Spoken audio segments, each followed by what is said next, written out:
screen. Although we encourage you to show your beautiful smiles because we love to see your reactions, we respect your choice. Zoom Master, please start the recording. Over to you, Mr. Toastmaster of the evening, Peter Ng. Hello, hello, hello. Welcome everybody to the 19th online meeting of the Singapore Online Toastmasters. Would you like to have a look at my face? If you say yes, can I see you wave your hands, please? Wonderful, wonderful, wonderful. So the theme of tonight is friendliness. And that's the ability of being friendly, being hospitable. And so I welcome all of you. And I know tonight, like many other nights, we have Toastmasters from all over the world. Shall we start with, since we're hosting this from Singapore, shall we start with Singapore? Can we have the Singapore Toastmasters wave their hand, please? Let's do a wave, come on. Any Malaysian Toastmasters from Malaysia? I'll tell you what, since there's so many of us, let's go by the region. Southeast Asians, I mean Singapore, Malaysia, Brunei, Indonesia, Thailand, all of you. India is India. Okay, we come to India later. All right, India, wave your hand please. Toastmasters from India. India includes Sri Lanka and Pakistan, in all those areas. From Middle East? Okay, let me see. What about Greece? Anybody from Greece here? Can I see a wave of hand? Wow, 1, 2, 3, 4. There's so many of you from Greece. Where else? Let me see. From Dubai. Dubai. You have not turned on your video yet. So Toastmasters from Dubai. From USA. Can I hear raw from USA? Whoa, there's so many of you from USA. Wonderful. And did I mention any other countries? Did I not mention any countries? Oh, hang on. Hungary. Can I see the Toastmasters from Hungary?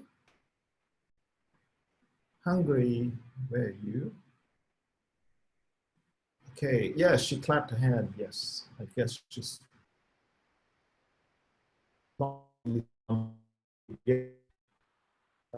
Anybody from Hong Kong? Hong Kong, Taiwan, China, the rest of Asia,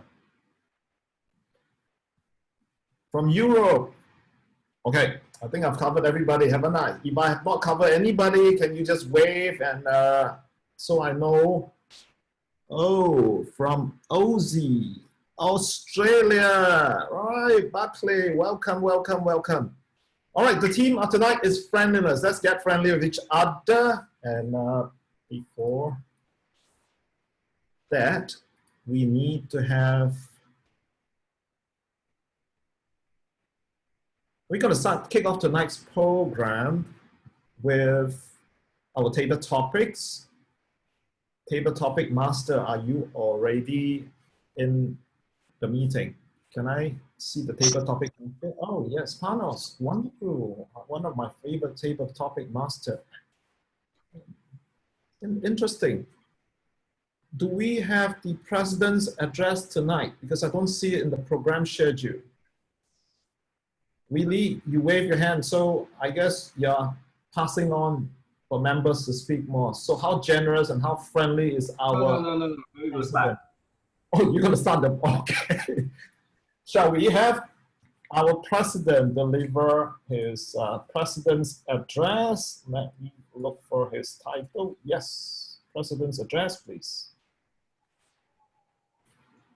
Let us put our hands together and welcome Willie Low, President of Singapore Online Toastmaster, English Toastmaster.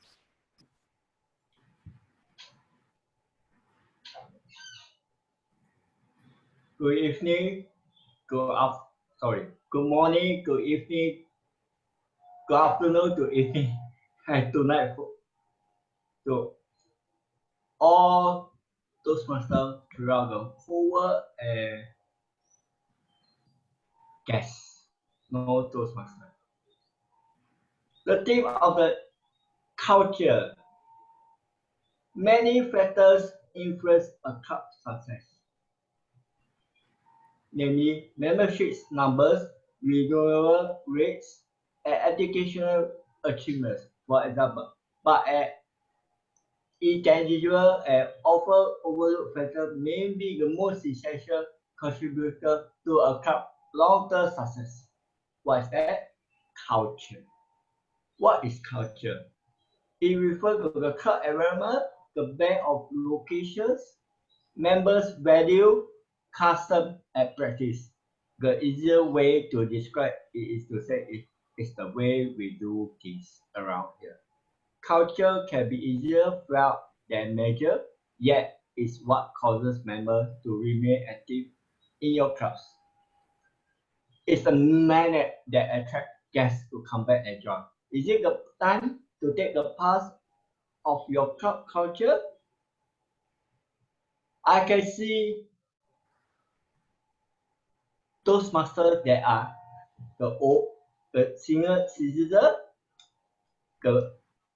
our age group, the young, and do understand this concept of culture. It's the culture of the club that determines whether you want to stay in the club or you want to move on to a new club that blend with your whole personal experience. The easier way to describe it is to say it is the way we do things around here. Culture can be easier felt than measured. That where yet is what causes members to remain active in their club. It's a magnet that attracts guests to come back and join. Is it time to take?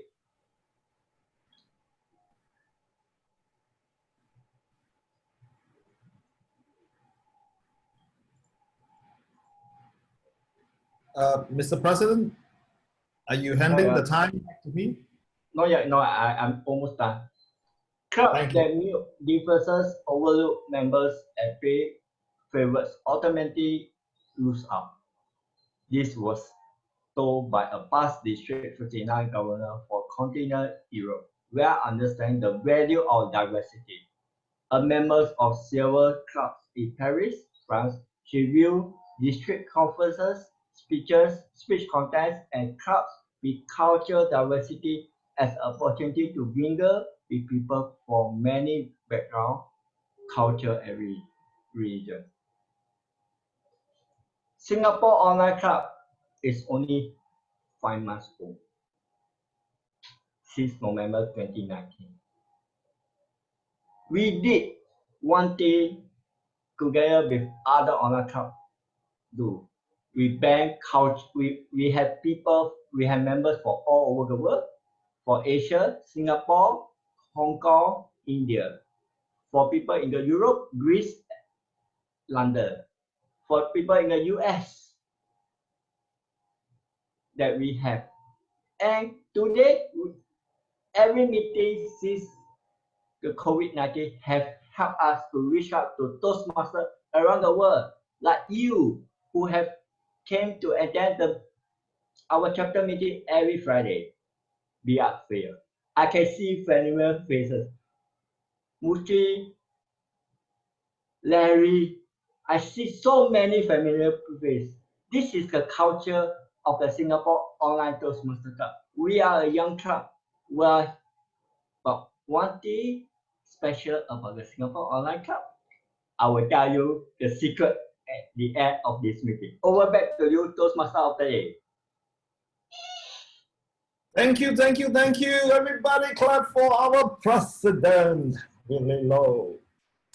Next, before I introduce the table topic master, who is one of our most interesting speaker, I'm gonna introduce to you the timer for this evening. Will be timing every sequence from table topics all the way to your prepared speech and evaluation speech. And that gentleman, very nicely attired with a turquoise blue background, smiling at you right now. Let me spotlight him. Here's Dennis. Dennis, smile. I'm smiling. So Dennis, would you like to tell us the timing for table topics? Yes, Mr. Toastmaster. Timing for table topics should be just like in any other Toastmasters Club meeting. You're supposed to speak for a minimum of 1 minute. So at the 1 minute mark, you will see the green background that's like right behind me right now. At 1 minute 30 seconds, you will see the yellow, and at 2 minutes, you will receive the red. And hopefully you'll finish within about 15 seconds or less. And that's how I will be doing table topics, Mr. Toastmaster. Back to you. Thank you, Dennis. Now let us put on the spotlight for the men of the next 20 odd minutes. No, sorry, it's almost 45 minutes. That is our table topic master, Mr. Thomas Toastmaster Panos Correll. Round of applause for him, please. Thank you for the warm welcome on stage. Table topics, the legendary section of each Toastmasters meeting that has us both excited and at the same time anticipating, and perhaps even sometimes it can be a scary part that we are asked to think on our feet and improvise on the spot while we have over 40 other Toastmasters and guests hanging literally from our lips for our next word. Tonight, though, the meeting theme is friendliness. So what could be more fitting to enjoy with friends than playing a game? And not just any game.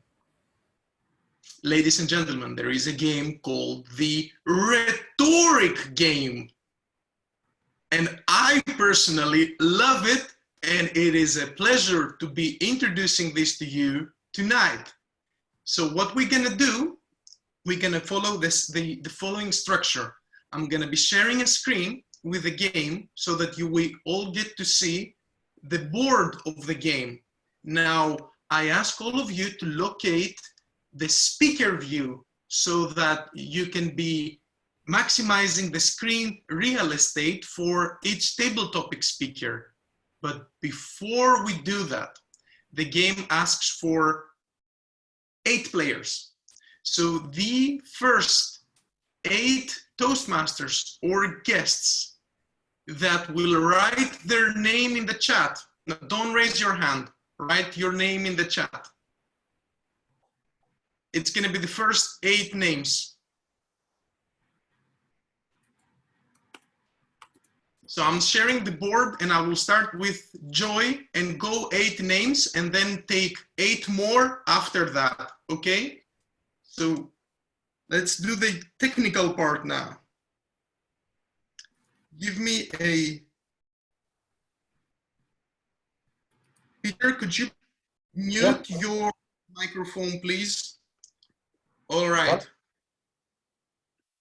All right. So I'm starting here with Joy, then continuing with Adiraj,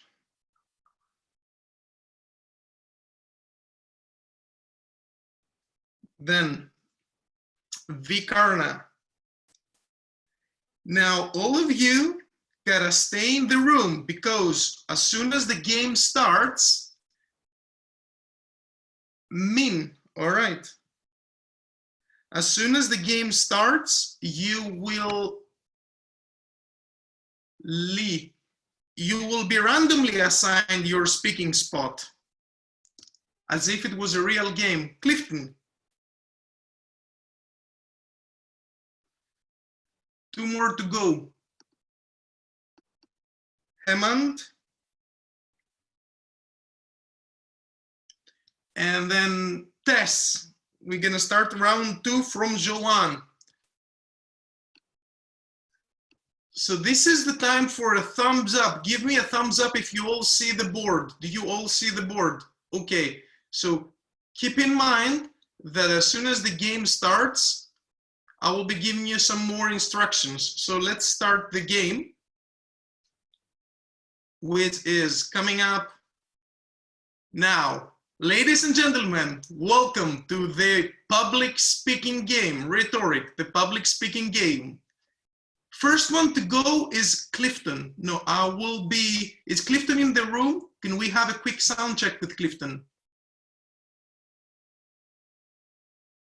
Clifton, could you unmute and make a sound? Hello, can you hear me? Hey. Hi, mic check. Hi. Fantastic. All right. So let's go for it. I'm gonna roll the die for you, and then you're gonna land on the square, and then you will see what happens. There's 4 categories of questions there, Clifton. So you landed on number 2.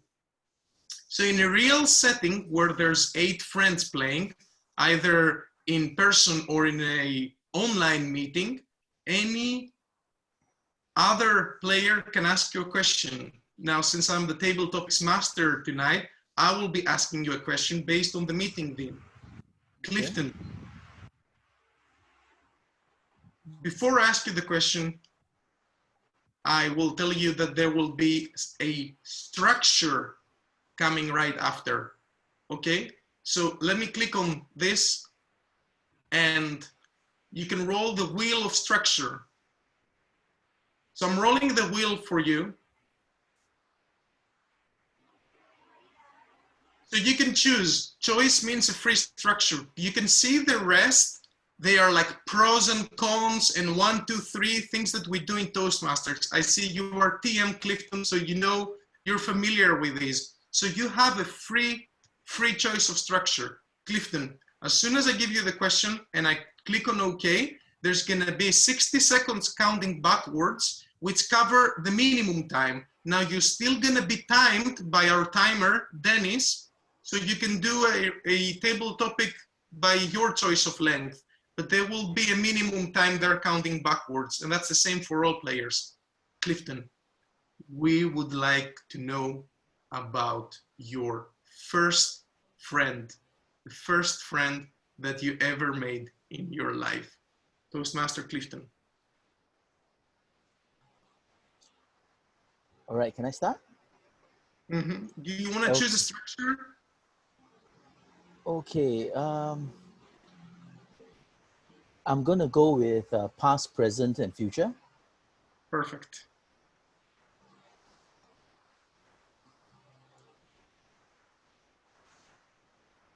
Ready to go.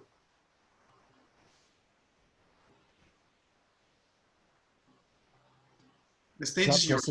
Oh, sorry. Sorry. All right, Club President, dear friends, welcome and thank you so much for having me here today. Today we're talking about friends, and friends are people who are closer than family for many of us. You see, family is by birth, by biological reason, but friends are people we choose to be together with. My very first friend, if I remember correctly, I was about 5 years old. This dear boy held me up when I fell down. And I remembered because when I fell down in kindergarten, I was very embarrassed. And this little boy, his name was Chian Shen, if I'm not mistaken. And he picked me up and he told me, don't worry, I will take care of you. Now, for a young boy, for somebody to tell you that, it means a lot. And he was the very first friend I ever had. I was so proud that I had a friend. I brought him around my class to introduce him to the rest, even though he had been there long before me. Even after school, I brought him to see my parents as well. And they were very surprised I was able to have a good friend. The joy of having a friend who holds your back, who takes care of you, is very important.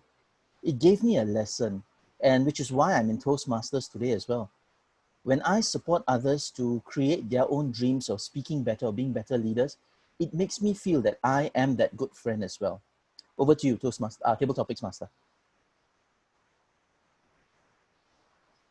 Thank you, Clifton. Thank you. Boy, would one be lucky to have a friend like you. Thank you so much. Now we're back to the rhetoric public speaking game. And the next player is Heman. Heman, I'm sorry if I'm butchering your name, please forgive me. But Let's have a quick sound check. Hello. Hello, Heman. Help me welcome Heman. He's about to do his first table topic based on the game. Thank you. Heman, I'm gonna roll the die for you.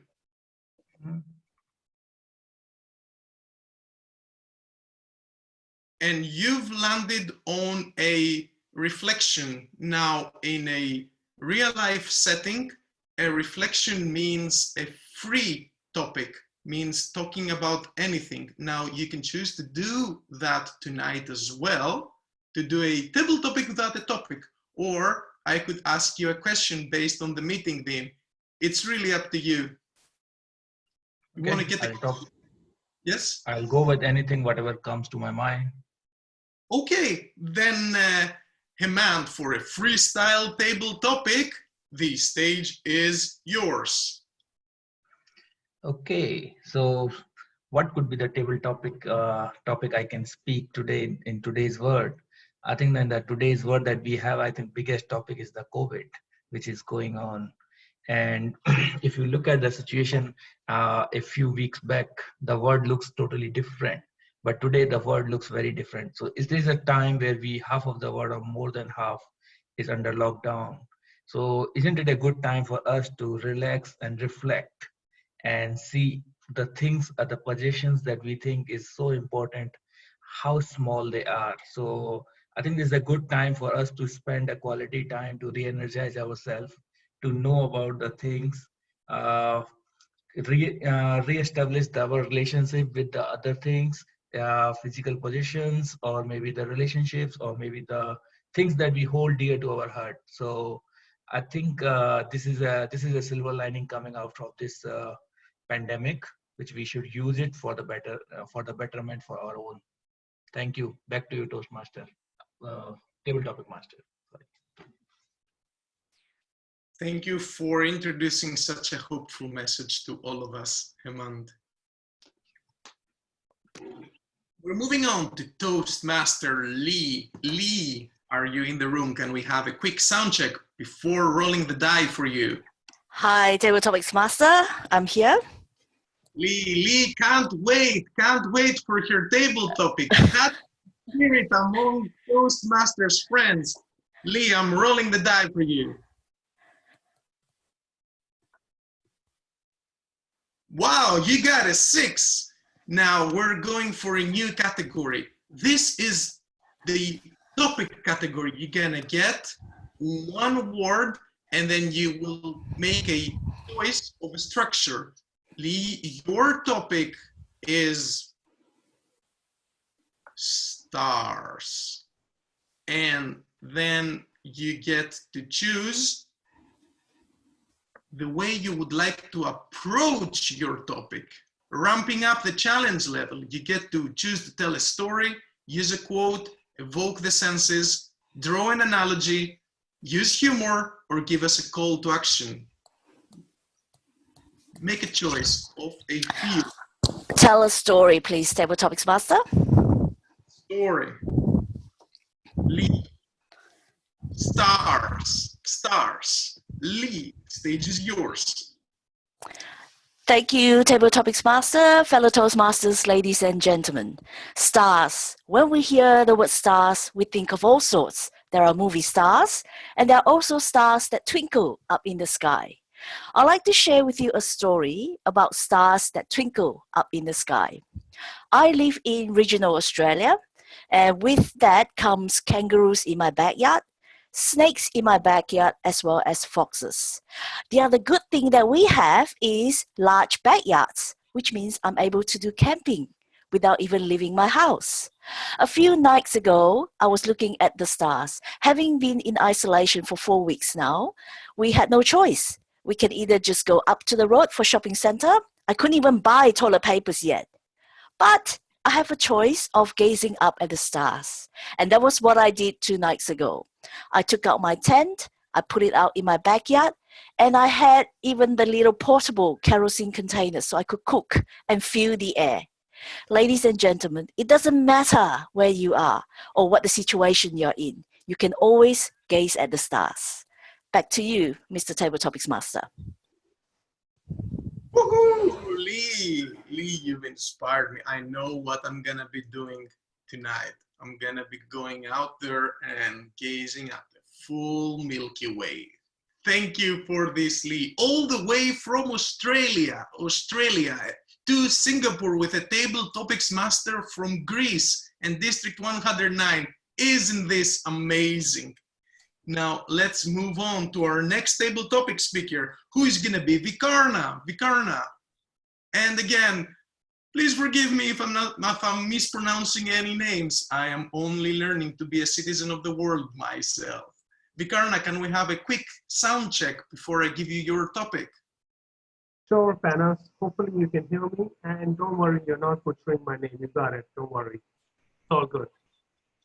All right. Unfortunately, I'm having, I usually have another device for my camera, but today it's not operating, so apologies for that. You may just have to do with audio and no visual. Apologies. All right. Let's see how far you can impress us with only your voice. I'm sure you can do it based on what I heard. So let's go for rolling the die. And you get another 6. Look, you guys should visit the casino tonight. So, Vikarna, your topic, you're gonna follow the same process that Lee had. Your topic will be animals. And then as soon as I click OK, you will choose a field for how you want to approach your topic. So you can tell a story, use a quote, evoke the senses, call to action, use humor, or draw an analogy. Which one would you go for? Keep the challenge level up. I will go for tell a story. Telling stories is very dear to us at the Singapore Club. So, quick Vikarna, question for you, Panos, before you give me my topic. I wanted to find out what is with the timer which you have, which is different from Dennis's timer. The 1 minute timer which you put up, how is yes, that different?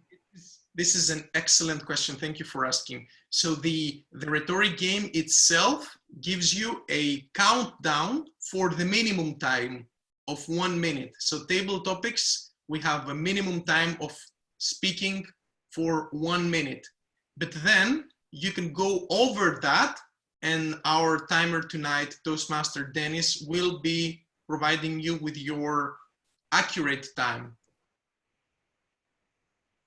Got it. Thank you. All right. So animals, Vikarna, help me welcome Vikarna to the stage. And the stage is yours.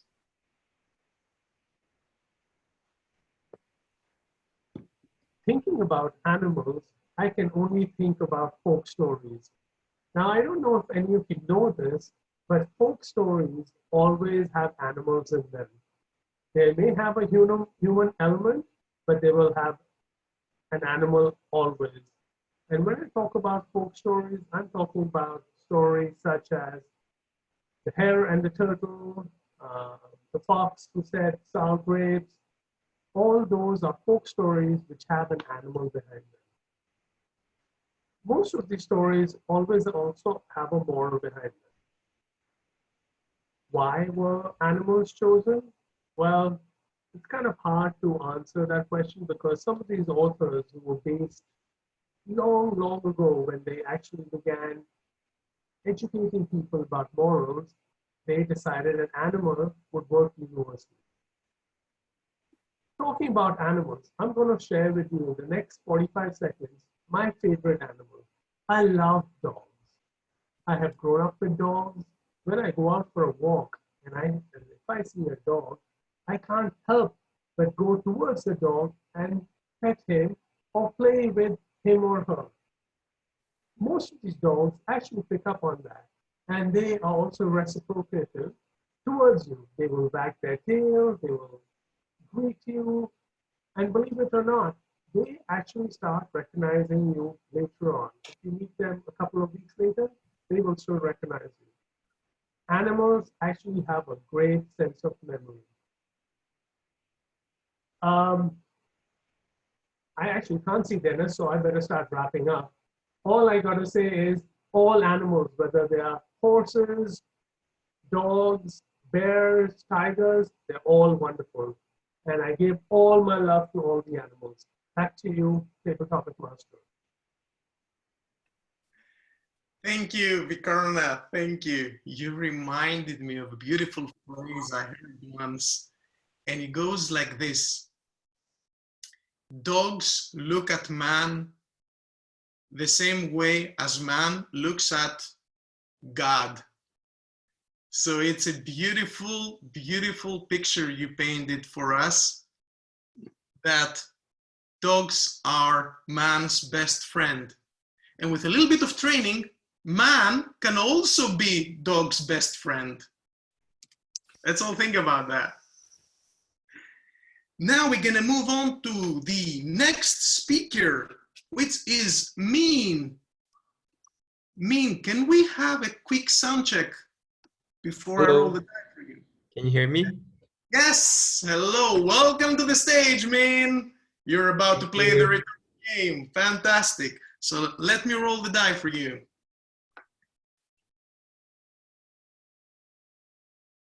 And you got a reflection. So now you have a choice. You can talk about anything that is dear to your heart and make it into a table topic, or I could, of course, give you a question based on the meeting theme tonight. So I leave that up to you.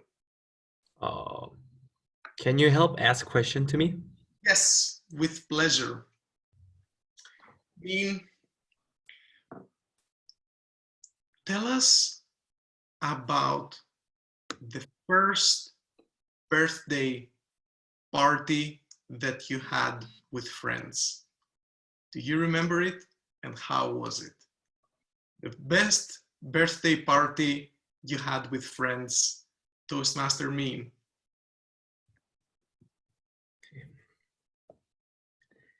Good evening, Table Topic Master and fellow Toastmaster. And my best birthday moment, my first birthday that I remember, is when I was 8, at the first grade of elementary school. My mom gave me some money to go to amusement park, little park nearby my house.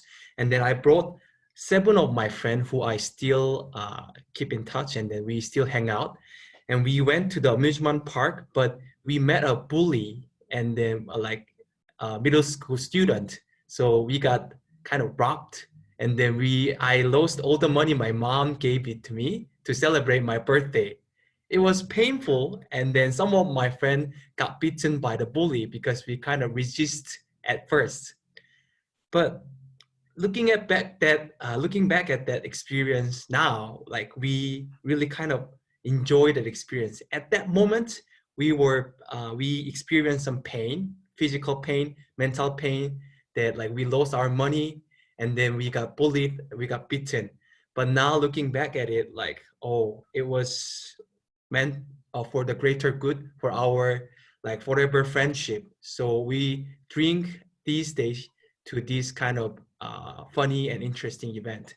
So I think what I want to deliver is that, like, looking at life, some of the unfortunate events can be something harsh and then painful for you now, but like few years down the road in the future, it can be something you can like laugh at, or you can have some fun, like memorizing it and then commemorate with your friends.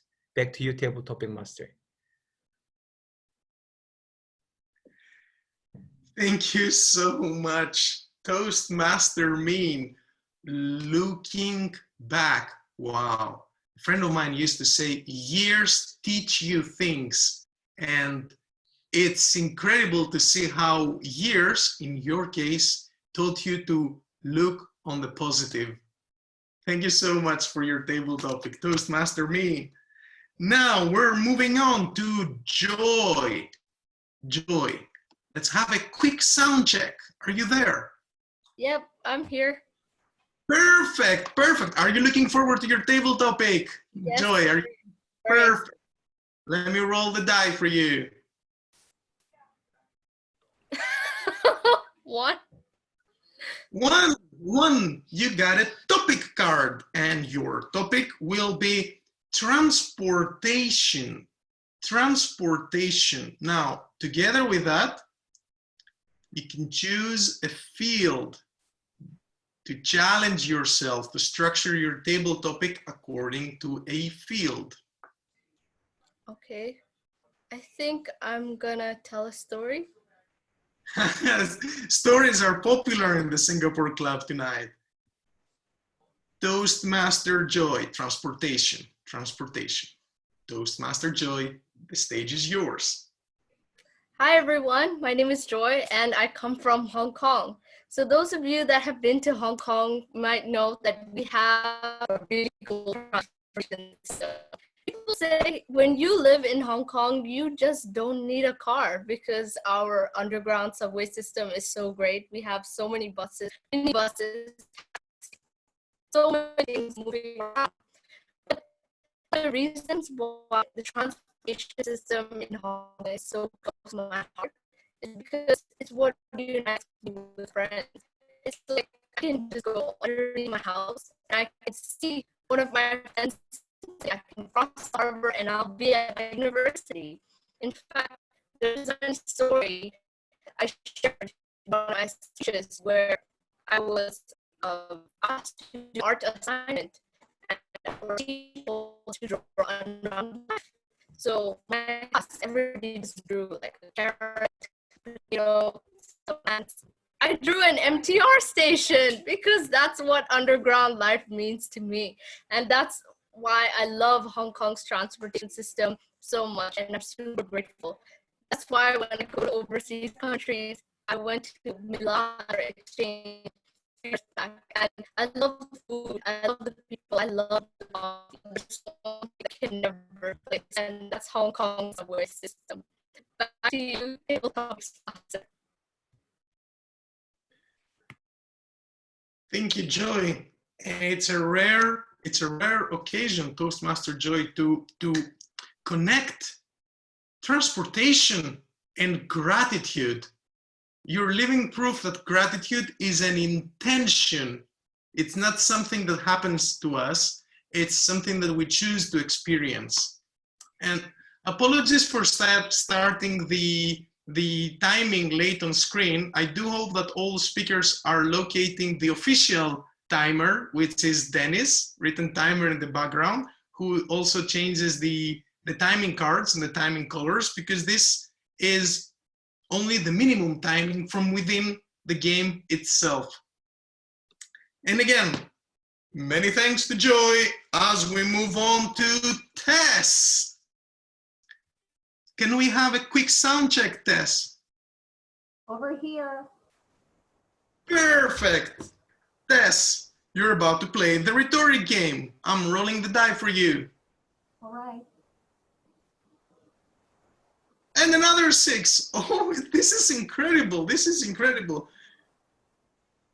Your topic is freedom. Freedom.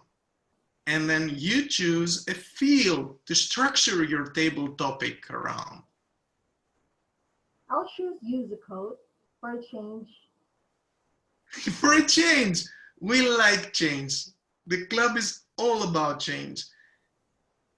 Freedom. Toastmaster Tess. Toastmaster Tess. Freedom. This stage is yours, Tess. Fellow Toastmasters and guests, good afternoon, good evening, and good morning. There is no such thing as absolute freedom. Some would say that if you have freedom, you can do anything what you want to do. But there is no such thing, again, there is no such thing as absolute freedom. There is a need to have a limitation when it comes to freedom. In a nation, to be progressive and to exercise real freedom, there should be rules and laws. Like here in the Philippines, we exercise freedom, but we need to follow the rules and the laws, because with that, people will definitely have real freedom. If you see other countries where they suffered so much war, they don't have real freedom. Sometimes freedom comes in your mind, freedom on what you say and what you do, because Again, there is no such thing as absolute freedom. Freedom is something that you are free to think, you are free to do, but there is a discipline in it.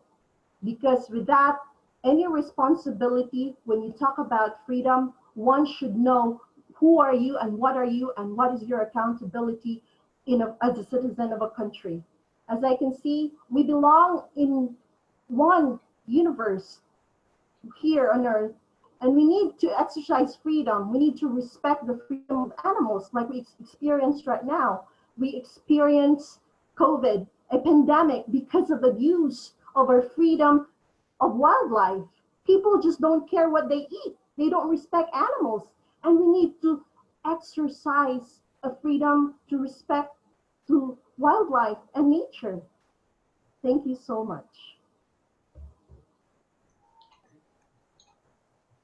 Thank you, Tess. Thank you for highlighting that freedom is not just for ourselves. Freedom also means the freedom of others. Important messages tonight on the virtual stage of the Singapore Online Club as we're moving on to Adiraj. Adiraj, are you in the room? Can we have a quick sound check? Yes. I'm audible? Yes. Adiraj, I'm rolling the die for you. You're the last player. Number 5, and again, a reflection. Now, Adiraj, would you like to give us a personal reflection in the structure of table topic, or would you like to receive a question from the table topics master? It's up to you. If you want, you can give me a question. I will be delighted to. Toastmaster Adiraj. Tell us about an experience in your life when you lost a friend and you won them back. An experience in your life when you lost a friend, but you win this friend back into your life. Toastmaster Adiraj, stage is yours.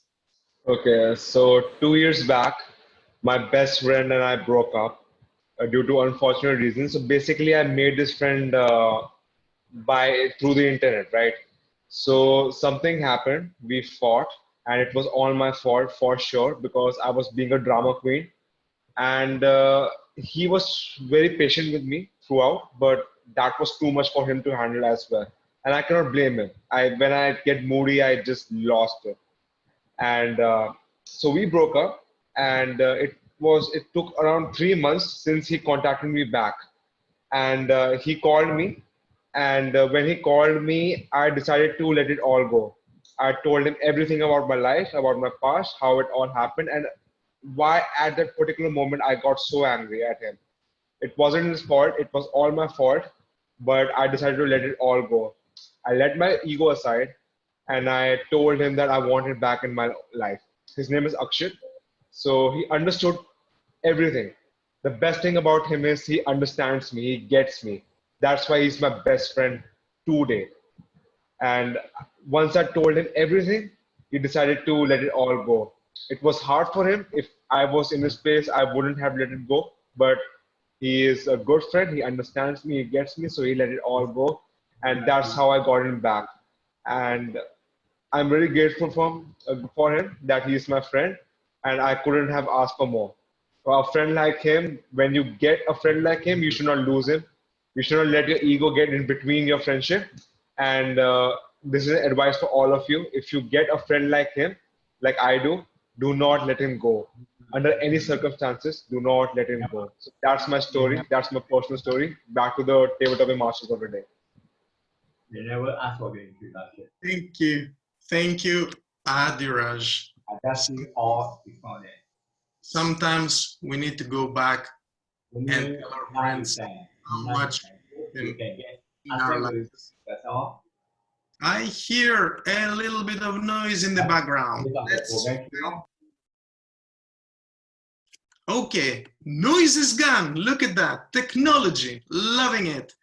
So now what we can do is take 4 more players who have already signed up for a quick round, and that would be Joanne, Alicia, Blagica, and Fiona. But then I would need to end this game and then play again with Joan, Alicia, Blagica. It's good that we have the time. We will have 12 speakers in total. This is a record. So there you have it, 1 minute minimum. And perfect. It's Joanne's turn. Do we have Joanne in the room? Yes. Can we have a quick sound check, Joanne, please? Could you unmute yourself?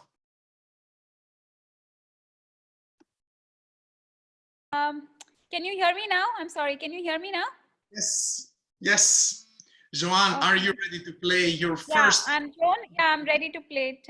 Okay. Perfect. I'm rolling the die for you, Joanne. Thank you so much, Panos. Thank you so much for having me today.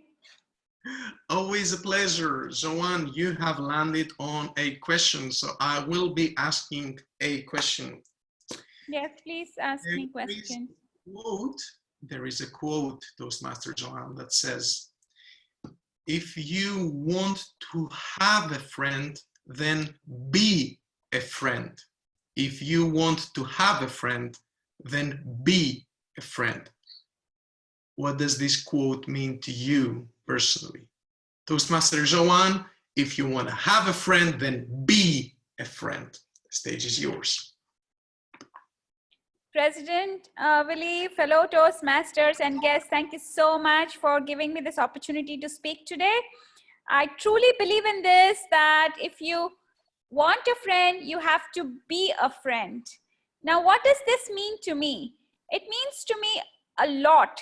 It does not just mean to me in a way of having a friendly relationship with one person, but with many people, even in family, with my friends, and with all my personal relationship with my spouse, with my children as well. You have to be a friend. You have to take the first step. You have to let your ego down. You have to let all your gears down. There have been so many days in my life where, we had the conflict, and then, the opposite person, my best friends, they don't want to talk. But then I have, you as a person, you have to take the first step, because, if you thrive on friendship, because a man cannot live alone, you have to have a society around you, and you have to have community around you. Now, look at this time like coronavirus. Who is around you? Your family is around you. And so, yeah, be a friend. First, be a friend. Thank you so much. Thank you. Thank you, Joanne. First, be a friend. So not look for a friend first, but first be a friend yourself. Yeah, but I had a question, Panos. I mean, the timer just showed me green, and it was already a 0. So I'm a little confused with this. Maybe I didn't listen to the app. Yeah.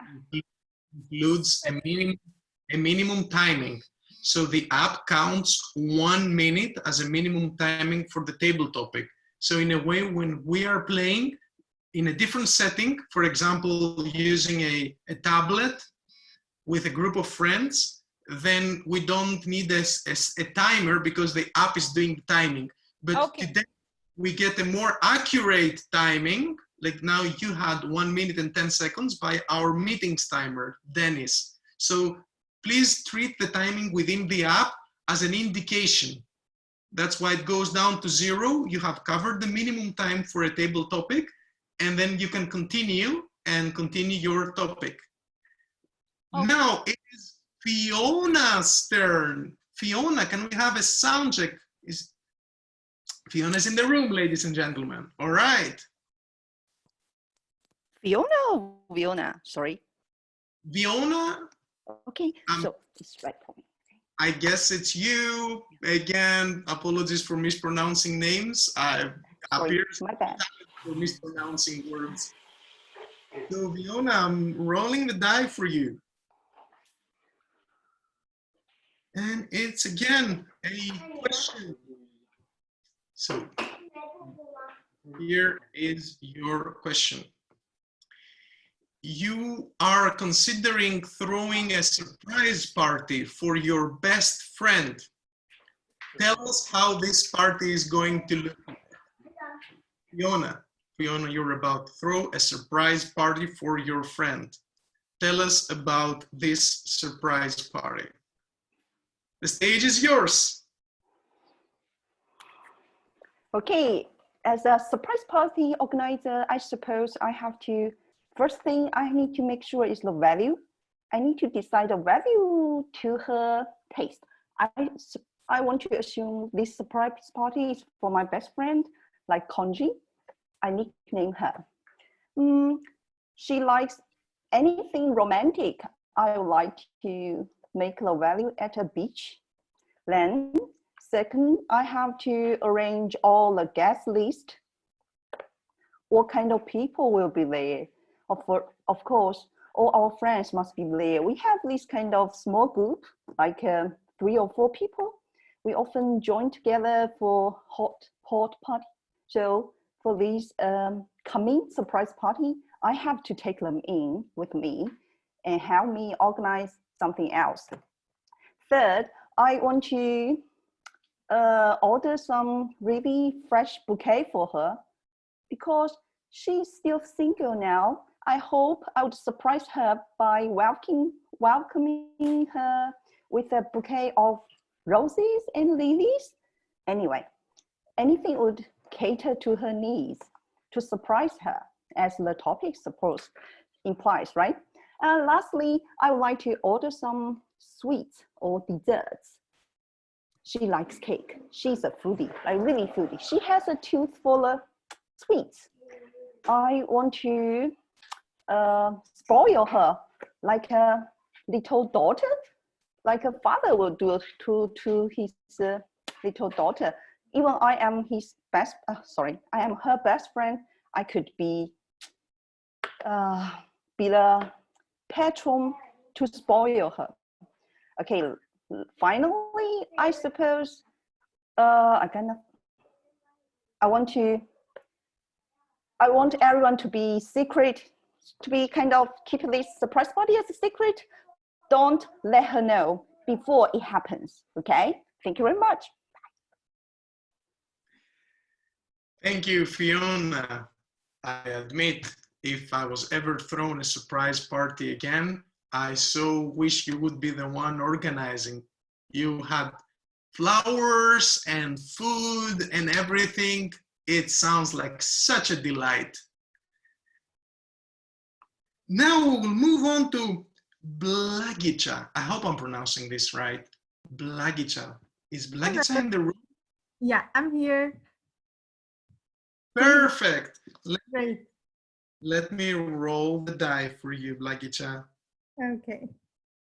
And finally, we have a challenge card. Oh, wow. So all of us are going to get to see now what the challenge looks like in the rhetoric game.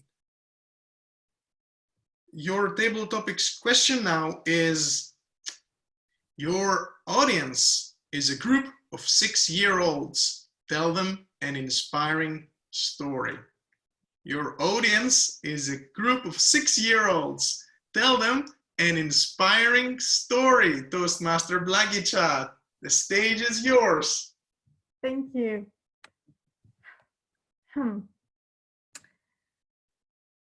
So I think I'm gonna tell a story about friendship. When I was young, at your age, I had a very interesting event that happened to me that helped me understand what friendship is and what does it really mean. Back then, my best friend, which is my best friend still, she was with me while I was very sick, and I remember that she was standing on the bed sitting on the bed next to me, and I was lying there having a fever and not feeling well at all. And I asked her to leave because I didn't feel well and I didn't want to make her sick as well. And I remember that back then she told me, there was just one sentence that she said, but stayed with me for my whole life, and that was no matter what, I'm here.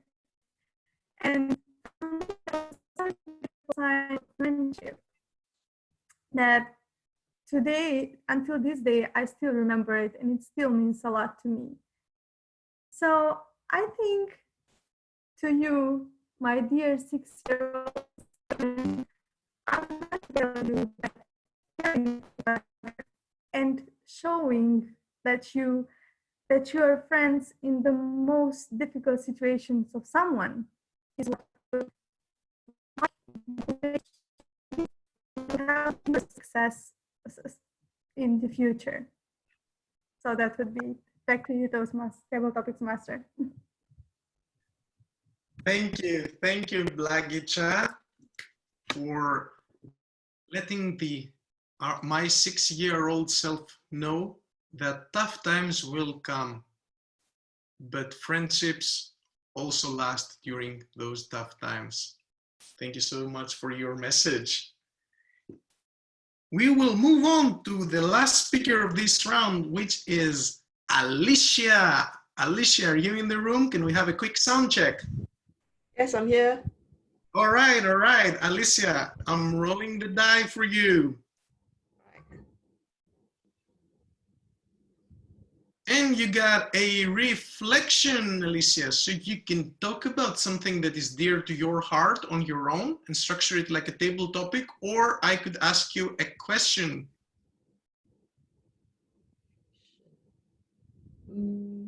I think you asked me a question. All right. Alicia, tell us about the 3 top characteristics of the ideal friend according to you. So the 3 top characteristics or qualities of the best friend you have or that you can imagine having. The stage is yours, Alicia.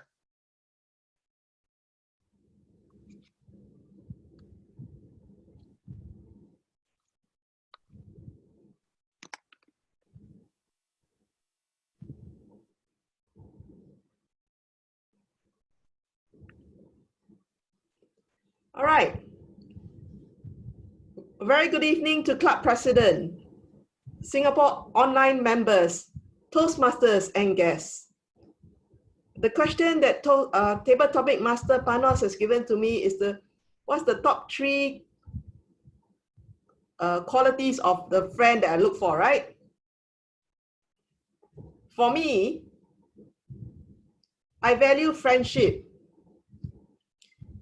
but I'm a bit of a unique person. I call myself the tourist within my own country. So when I look for friends, they need to be in a certain caliber. I don't mean that they need to be very high in their career or some famous person, not necessary. To me, the 3 most important criteria for me is, first, they have to accept me as what I am, the quirky tourist within my own country person. Do not ever pick faults with me, because you will find something weird about me which is not like the person. So first, accept me for who I am, for what I am, not who I am. Secondly, the person's got to be fun. Life can be so stressful. I work long hours, even though I'm a tourist within my own country. So I would like someone to be fun and help me to release the stress. It's so selfish, but what to do? I look for friends like that. And the third criteria, of course, is to be loyal. Loyalty means that do not go behind my back and stab me. Do not even step on me in front of me. Because I value loyalty a lot.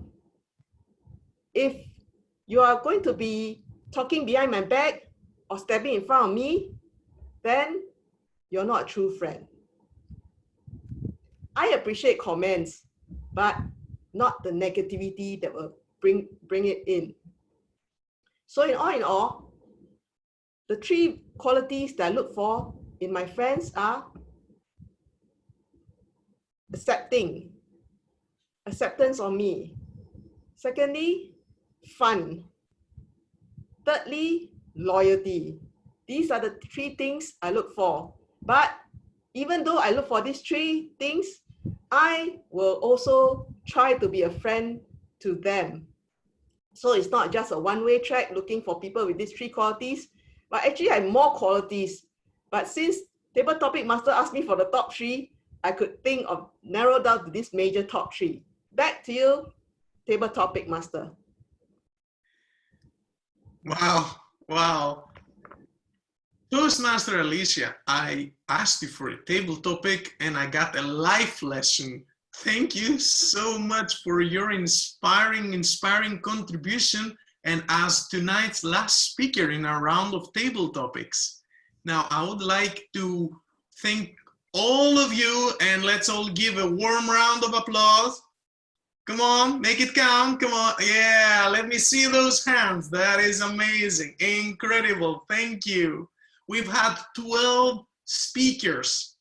We played the public speaking game for the first time, and we did that around the globe. Does it get better than that? Toastmaster of the evening, Toastmaster Peter, returning control of the stage to you. Thank you so much.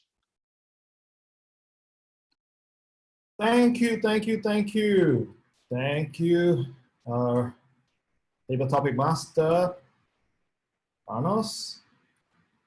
Okay, here I am. My screen is back. Wonderful. That was 12 speakers, table topic speakers that have spoken. Before we call for the poll, I'm just going to run by their topics again. Clifton spoke about friends, 1 minute, 20 seconds. Hyungmin spoke about COVID-19. Lee spoke about stars. Vikana spoke about animals. Min, first birthday party. Joy, transportation in Hong Kong. Tess from Philippines. By the way, I forgot to say hi to you, Philippines. Hello, Philippines. Tess spoke about freedom. Auntie Raj spoke about anything. And Joanne, if you want to have a friend, be a friend. Viona, surprise party. Blanchika from Hungary told a group of 6 years old an inspiring story. And Alicia, finally the 12th speaker, accept her for who she is because she's a tourist within her country. So, cast your vote. We have 6.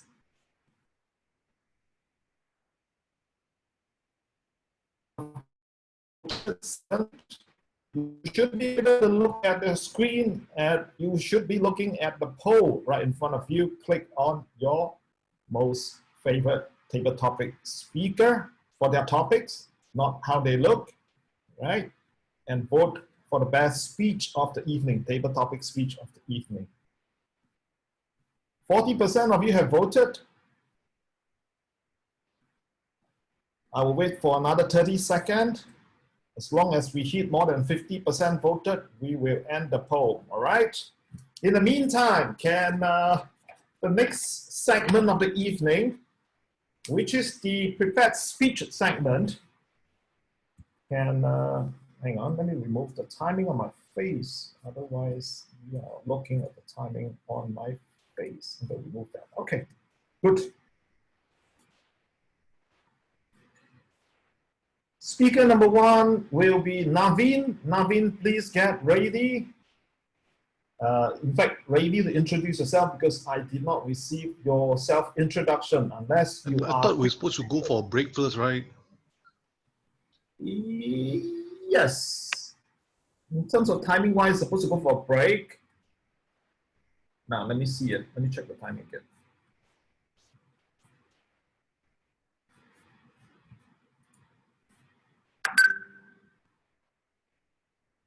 Okay, after the poll, we still have balance of 5 minutes for break. For those of you who thinks Panos did a good job, have a wave. and we shall go for a break. And in a moment, we will open up all your communication channel. You may chat with each other. Yeah, for the next 5 minutes. We shall be back at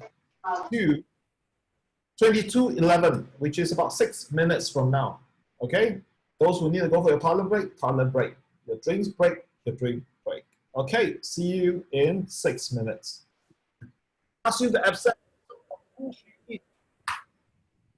Welcome back, ladies and gentlemen. We are back from the break, and we're going to start the next session of Singapore Online English Toastmasters. And this segment is the most, if not even more interesting than table topic, because these speakers had prepared diligently for their speech. Even though I did not receive the first speaker's self-introduction, but his name is Navin.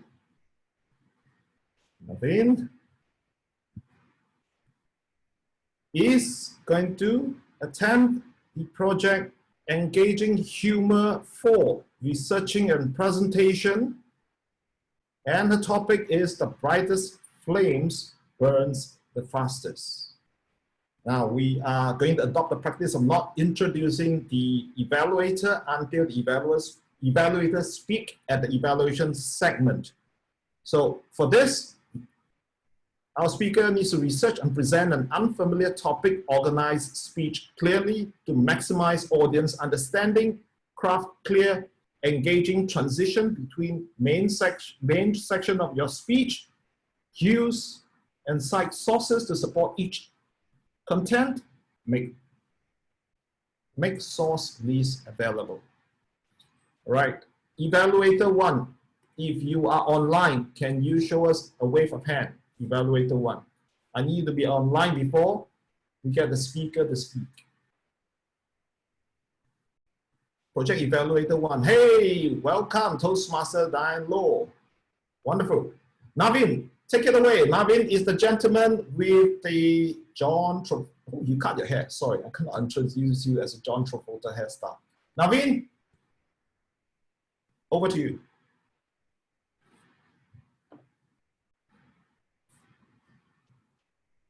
A round of applause for Navin before he unmute himself and start speaking. Show him your support, please.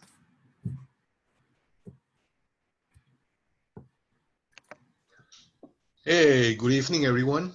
Hope you're having a pleasant time, whichever time zone of the world you are in. Thank you for having me. This is my first time speaking in an online club, so just be gentle with me. Okay, the topic of my presentation is the brightest flames burns the fastest. That is correct. Yeah, the brightest flames burns the fastest. It's 5 to 7 minutes. Is the timer around? Oh, okay. So the brightest flames burns the fastest. Okay, we have, sorry? Let me reintroduce you properly. The next speaker number 1, attempting the brightest flame burns fastest. Navin, take it away. Okay. Thank you very much for having me tonight, this evening. So I hope it's a wonderful evening for everyone. So presumptuous of me to assume that it's evening. It's evening in Singapore, but wherever you all around the world, I hope you're having a good day so far. This is my first time speaking online. The title of my topics is The Brightest Flames Burns the Fastest. You know, in our solar system, the brightest object is the sun. Yes, it's really hot, no doubt about it. And the light from the sun takes about 10 minutes to reach our eyes. That's the fascinating thing about it. But there are celestial objects that are bigger out there than the sun. And one of them is called Betelgeuse, which is in the Orion constellation. It can fit 300 of our suns into it. And it's enough that you can't imagine the heat. Now, compared to our sun, it's bigger, but you would be surprised that it's a younger star despite that. And its lifespan is really short. It's shorter than as compared to our sun. It is 1/10 of it. So being big doesn't mean that it is long lasting.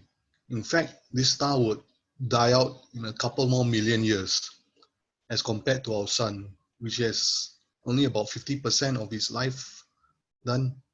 Whereas this Betelgeuse, which is a large sun, has about 95% of its life already used up. This is just like the story of the tortoise and the hare. So you can use all your, all your energy, run, and reach the same destination. But you're going to get to the same destination anyway. So why use up all the energy you have while you're going there? You're still going to get where you're going. Back in my days when I was working in a call center, I had two colleagues, one named John and one named Paul. Now, Paul was a very hardworking person. He really puts in the time to work, long hours and overtimes. And he does everything from the basic admin job all the way up to some of the management stuff. But John focused on a few items. He always comes to work on time and always finishes on time. But his productivity levels were way off the charts. If you compare the two of them, productivity-wise, John was more productive than Paul. So John had been promoted over Paul. And Paul was asking, hey, why am I being passed off from this promotion between me and John? John hardly stays at work. He comes on time and he goes on time, but I always stay overtime. I always come in early, I go back early. So the boss said, but John is more productive. He focuses on those things that actually moves the company. Being that, we come to this principle called the Pareto principle or the 20-80 rule, which I learned later on. 20% of the work that you do actually produce 80% of the results. If you look anywhere in the known world, it's a science itself, which is very fascinating. Like, if you see how many people attend a meeting, even a Toastmaster meeting, how many are the regulars are there in the Toastmasters meeting and how many are not coming in. So 20% of the people are actually running the show of the whole Toastmasters. That is the gist behind the Pareto principle.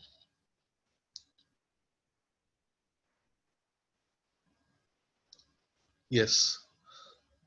So if you want to focus your energies, you should focus on 20% of it, which will produce 80% of your results.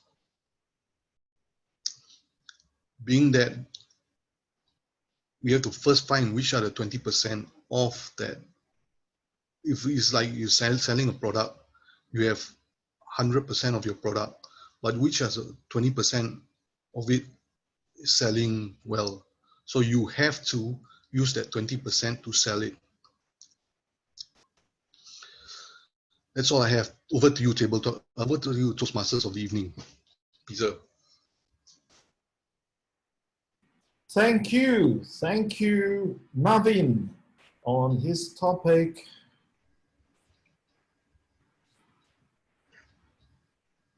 The brightest flames burns the fastest. Okay, that was Navin. And is speaker number 2, in the meeting because you did not highlight yourself as speaker number 2. I've been looking in the whole meeting room for you. Oh yes, Min. Wonderful. You highlighted yourself now.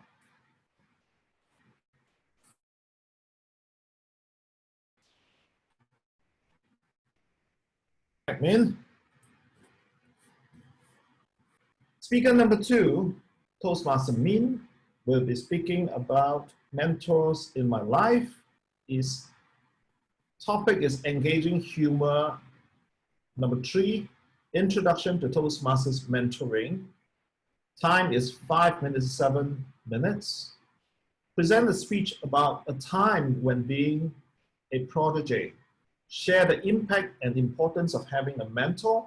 Avoid reporting on the content of this project. And his evaluator is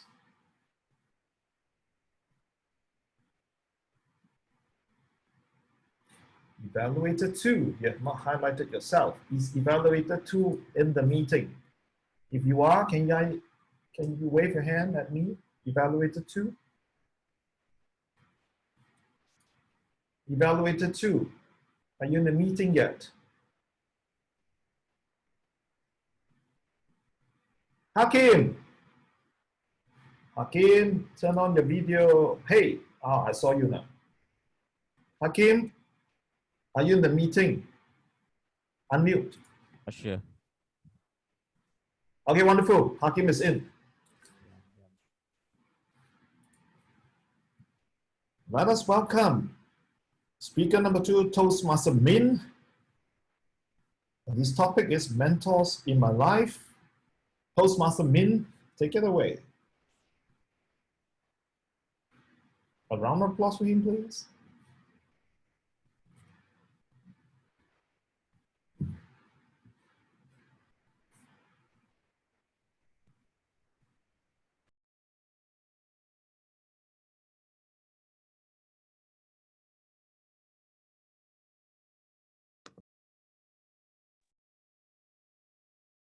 Okay, good evening, Toastmaster of the evening, and then good evening, club president and fellow Toastmaster.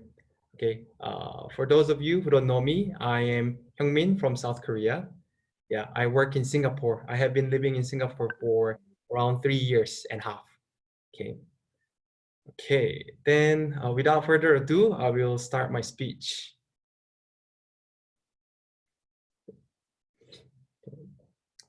2016 Christmas, I cannot forget the day because I was lying on a hospital bed looking at the ceilings without any focus. I just got out from surgery, still not awake from anesthesia, so I couldn't feel my legs and I couldn't feel any physical pain. But inside my mind, I was experiencing excruciating pain mentally because I lost my goal because of the injury. I ruptured my Achilles tendon in China, and I was in a government funding program and then learning Chinese language and finding a job after the course. But the injury took away everything and all my plans went down the drain. So I did what other people who lost their goal would do. I started to waste my time. I started to be on screen. I started to use a lot of social media, wasting my time without any purpose. After wasting my time for like a week, I came across really important blog in my life. The blog name was Alice in Wonderland. As you may guess from my project, she is my mentor now. And at first, she lives in Singapore and she worked at LinkedIn at the time. So at first I thought she's one of those people who use their blog to step up their side hustle to attract some of prospective clients for as a career coach. Yes, somewhat it was true because she published a book, but her story was unique and different. Her story, one thing I remember is that when she decided to come to Singapore, she just bought one-way ticket without thinking to go back to Korea, without finding a job. So it really struck me really hard. So I devour all of her stories and read through all her articles day and night. And I learn a lot, and I cannot be here where I am without her. But for the sake of this speech, I just want to share two big impacts what I received from her. First, she helped me to realize the importance to listen to your inner voice. She wrote in her article that we tend to neglect your inner voice by listening to others, asking questions to others. But the first person you have to listen to is yourself. If you don't listen to yourself, you will end up mute and silencing yourself, and you will lose the guiding light of your life. So it really resonated with me a lot, because at the time, my parents and my friends are telling me that, oh, you're back from China, you're not finally back, so you try to find a job in Korea, don't ever think about going out again. So after reading that article, the next day, I bought a flight ticket to Singapore. It was a one-way ticket, like her, not going back at all. So, and then another point that I'm really thankful for her is that she opened up new perspective toward life, like eye-opening perspective that our life is not like a linear path. It's not like from point A to B. It's more of non-linear path, winding curve. So you have to be as open as possible to all the possibilities life present, and also you have to be resourceful. For example, she had many stories, but one thing I remember is that she was in a recruiting event in a Korean company, like large shipbuilding company. She knew that CEO will be coming to that event. So she kind of ran out of the audience. She ambushed the CEO. She passed her little note with her name, and then she asked the CEO to meet her in person. Because of that, she got her job at the time. So this kind of like trying to be think outside the box and try to be resourceful inspired me as well, and it influenced me how I approach to life, especially for the career. So I was looking for a job, and I found one Thai sales rep in a LinkedIn, and then he was talking about, he has a lot of Korean friends. So he was talking about how Korean people are reluctant to take risks and have tendency to avoid uncertainties. It was a bold statement, but to some extent, I agreed to it. So I tried to connect with him. So I found him on a LinkedIn. I sent message, we got connected on the day, and then like regularly we check in on each other. And then a few months later, I found a job opening in the company. So I asked him to refer me. So, and then after several rounds of interview, he helped me a lot, how to speak, how to answer the questions, how to impress the manager. So eventually I got the job. I'm still working in the company. And coincidentally, my first mentor, she used to work in the LinkedIn, and then I'm also working in the same company. So, and I am really grateful for what she taught me. And thankfully, in this crisis and then trying time, our company also launching a mentoring program. So I will have a chance to volunteer to be a mentor for retrenched workers and also disadvantaged students. So I will remember her lesson, what she impacted to me, like listen to your voice and some other points as well. And I will apply to my mentoring service to the people who are in need. Back to you, Toastmaster of Evening. Thank you, Toastmaster Min. And that was Mentors in My Life by Toastmaster Min. A round of applause for him, please. Thank you. Next, we have speaker number 3 who will be speaking on how to win in negotiation. Toastmaster Cindy Pua, if you are in the meeting already, start unmuting yourself and wave to the audience so that audience know where you are. Toastmaster Cindy Pua will be speaking on Dynamic Leadership 1, negotiate the best outcome. The project is 5 to 7 minutes. Present a speech about a past or upcoming negotiation. The negotiation must be one that the speaker has participated in or will participate in. The speech content is supported by the style, persuasive, humorous, informational, or others. Do we have evaluator number 3 in the meeting? So, evaluator 3 will be Teodora. Teodora. Okay. Hang on, Cindy. We need your evaluator to be in the meeting first. Teodora, if you're in the meeting, can you wave to us? Teodora. Oh, yes, she responded in the chat group. She's here. Right. Cindy, Toastmaster Cindy Pua will be speaking on how to win in negotiation. How to win in negotiation. Toastmaster Cindy Pua. Round of applause for her. Greeting to the club president, fellow Toastmasters, and distinguished guests. How to win in negotiation. Most of us would like to have a win-win relationship. But negotiation normally create conflict and disagreement. Have you put some thoughts on why you want to win in negotiation? Is it for yourself, for your company, or for the greater goods?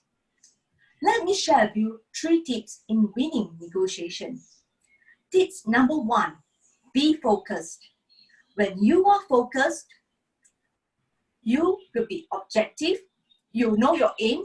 You'll be objective, know your objective, and you know your sense of purpose. You're able to stay objective and be impartial. Tips number 2, be passionate. Being passionate will allow you to break the barrier from your audience. It allows you to make people feel connected to you through your speech. Normally, when speak from the heart, you always will win the battle. Tips number 3, be confident. Being confident in negotiation is a very important skill. It's important for you to be confident in the first 5 minutes of your speech, to attract the attention of all the audience, to hear your speech till the end. How to be confident? Being confident, one way is to be prepared, to have as much data as possible prepared, so when anyone asks you questions, you are able to be confident and present to everyone in the audience. Another way to be confident in presenting is to join the Toastmasters Club, where your speech will be evaluated. And it's important to have you to gain stage time. True practice allows you to be more familiarized with your speech. Therefore, you are able to present a better speech. It's important to be very confident during your speech so that you can gain credibility in the topics that you have shared. Let me use this moment to share and to convince every people from different countries to wear a mask when you leave your home. Some countries, such as Slovakia and Czech Republic, have implemented compulsories of wearing of masks. And recently, on 15th of April, Singapore has also implemented compulsory of wearing the mask. In Singapore, if you are caught not wearing a mask, you will fine $300. But why is some country not implementing compulsory of wearing a mask? Have you put some thoughts in it? Every one of you here should understand that COVID-19 is a very contagious virus. And it in the enclosed space is even transmitted at a higher rate. I was still very saddened in Singapore. We have a very large classes of foreign worker dormitory being infected by COVID-19. Day by day, reading the news, it was saddened me that the number of cases from 400 to 700 in a day, and today about 600 people from the foreign dormitory is infected with COVID-19. Because I've been in the foreign dormitory before, around 10 people squeezed in a small room. They stay there all day from their double-decker bed to read their phone in a small confined space without any ventilation. It's very easy to get being spread from the virus. And that's why it's very important for you to wear a mask so that you can protect yourself and protect others. Have you wondered if you are stay at home, if any one of you is infected with COVID-19, nobody will know. Imagine we take the same leave in a confined space. The virus may stay there more than 8 hours. Wearing a mask allows you to protect your family. Therefore, the government is doing a lot of effort to encourage citizens to be socially responsible to wear masks. You are stuck at home. You are safe at home. One word will change your attitude. One cough will change your life. The government, during negotiation, we would like to achieve collaboration negotiation where the solution meets everyone's needs and we maintain a positive relationship. The government would like the citizen to be socially responsible and to be safe in their country. As a citizen, we would like our family to be safe. I hope my presentation would convince everyone here to start wear masks when you leave the home. Importance of winning negotiation, of convincing people to wear speech is very important.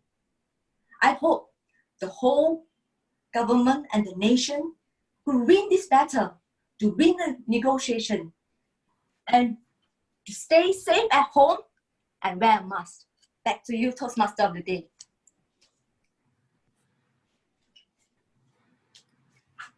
Thank you, Toastmaster Silipa. A round of applause for her speech, How to Win in Negotiation. Our next speaker, Toastmaster Jaya Prasad, will be speaking on exploring the land of the unexpected.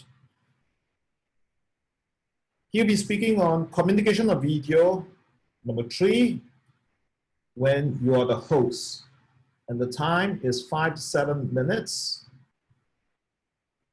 Evaluation objective is to conduct a successful interview, ask prepared questions during interview programs, present a positive, confident image on camera.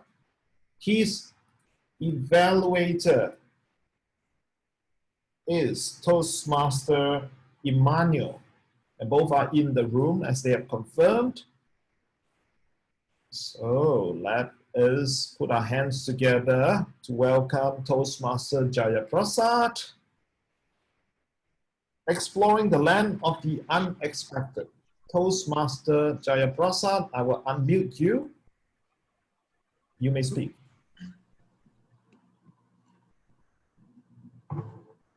Fellow Toastmasters, most welcome guests of Singapore Online English Toastmasters Club. On this day of friendliness at the club, I would like to share one of my newest friends with you all today on my Project 3 hosting an interview. My newest friend is an accomplished Toastmaster, Lee Buckley. She worked as a management consultant with PwC in Sydney. Now she is working with Torrance University in the academics. She is teaching postgraduate courses in business, IT, and project management. She is pursuing her PhD. Along with this, she has been working in Toastmasters, holding numerous officer positions in club as well as district roles, in 2 districts actually, in Australia. She has lived in Asia and Australia. She has worked in academics and industry. She has seen like both sides of the coin, which we probably looking for. That's sometimes the other side of the field, greener field. And she has seen those greener fields, and she would have something to share with us today. So please welcome Toastmaster Lee Buckley.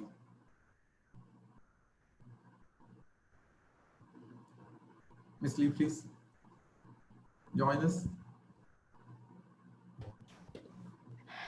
Thank you, Toastmaster Jaya Prasad.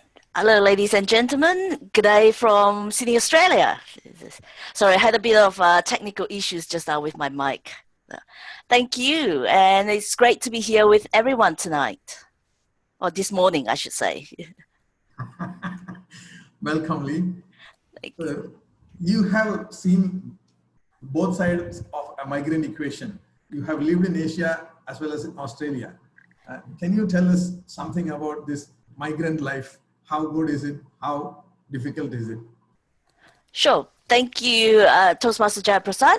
I'll share with you a lot of people, when they think of Australia, they think of blue skies, sunshine, nice people, lots of parks, beaches.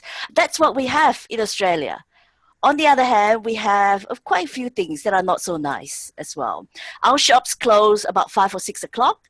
So at times when I was doing long hours, I used to run to the shop with 5 minutes to spare. Guess what? I can't buy a lot of things in 5 minutes. I don't have a social life here because everything shuts and I have to go home. Compared to Malaysia, I was in Malaysia for holidays last December.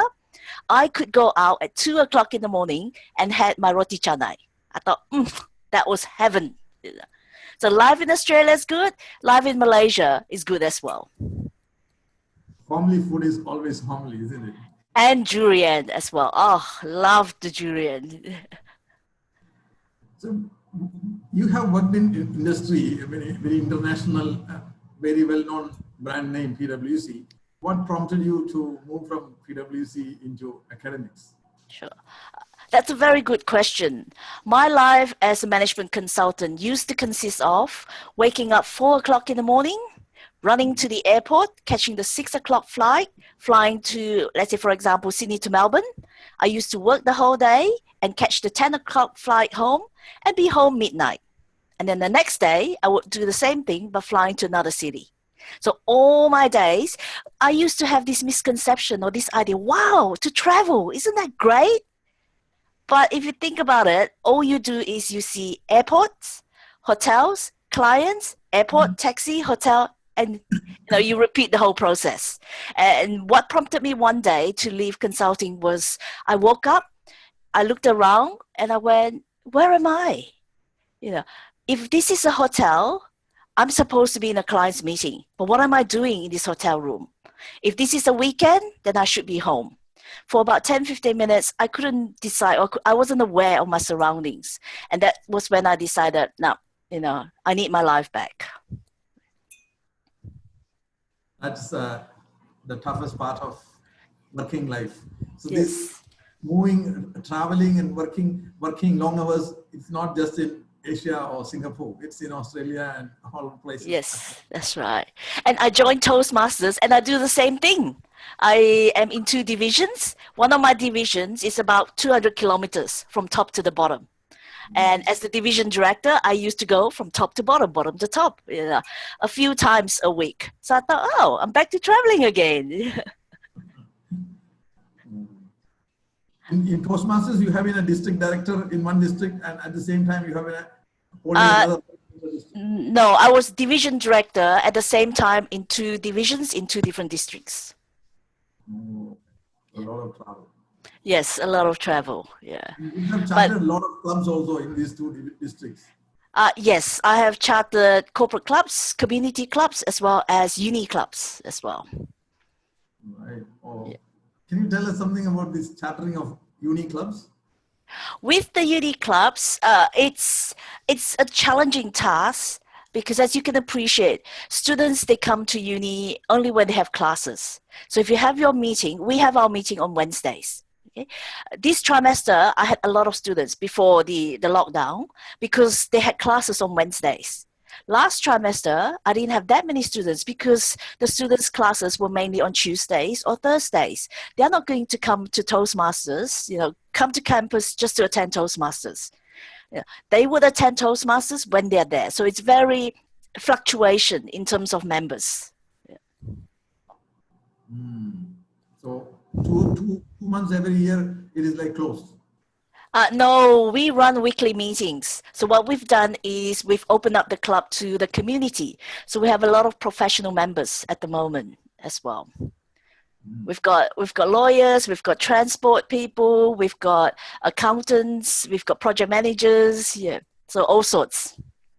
I know after so many years of working and after completing your early studies many years ago, now you have started your academics in education, like you are studying also with pursuing a PhD. How do you feel being a student again? It's good being a student again because it makes me more empathetic towards my student. I used to be one of these harsh professors who are like, now you're going to get your assessments in, no extensions, I'm going to deduct your marks, and etc.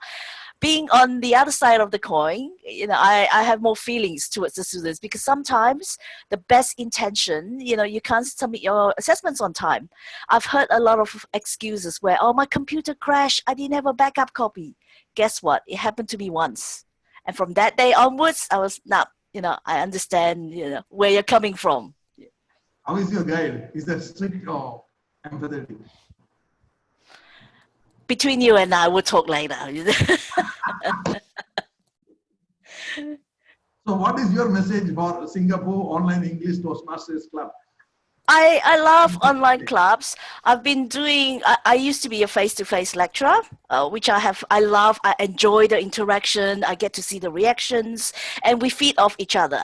With working from online, we've moved our classes to online as well. For the last 4 weeks, I've been staring at this camera in front of me. Yeah. So it's something that we need to get used to.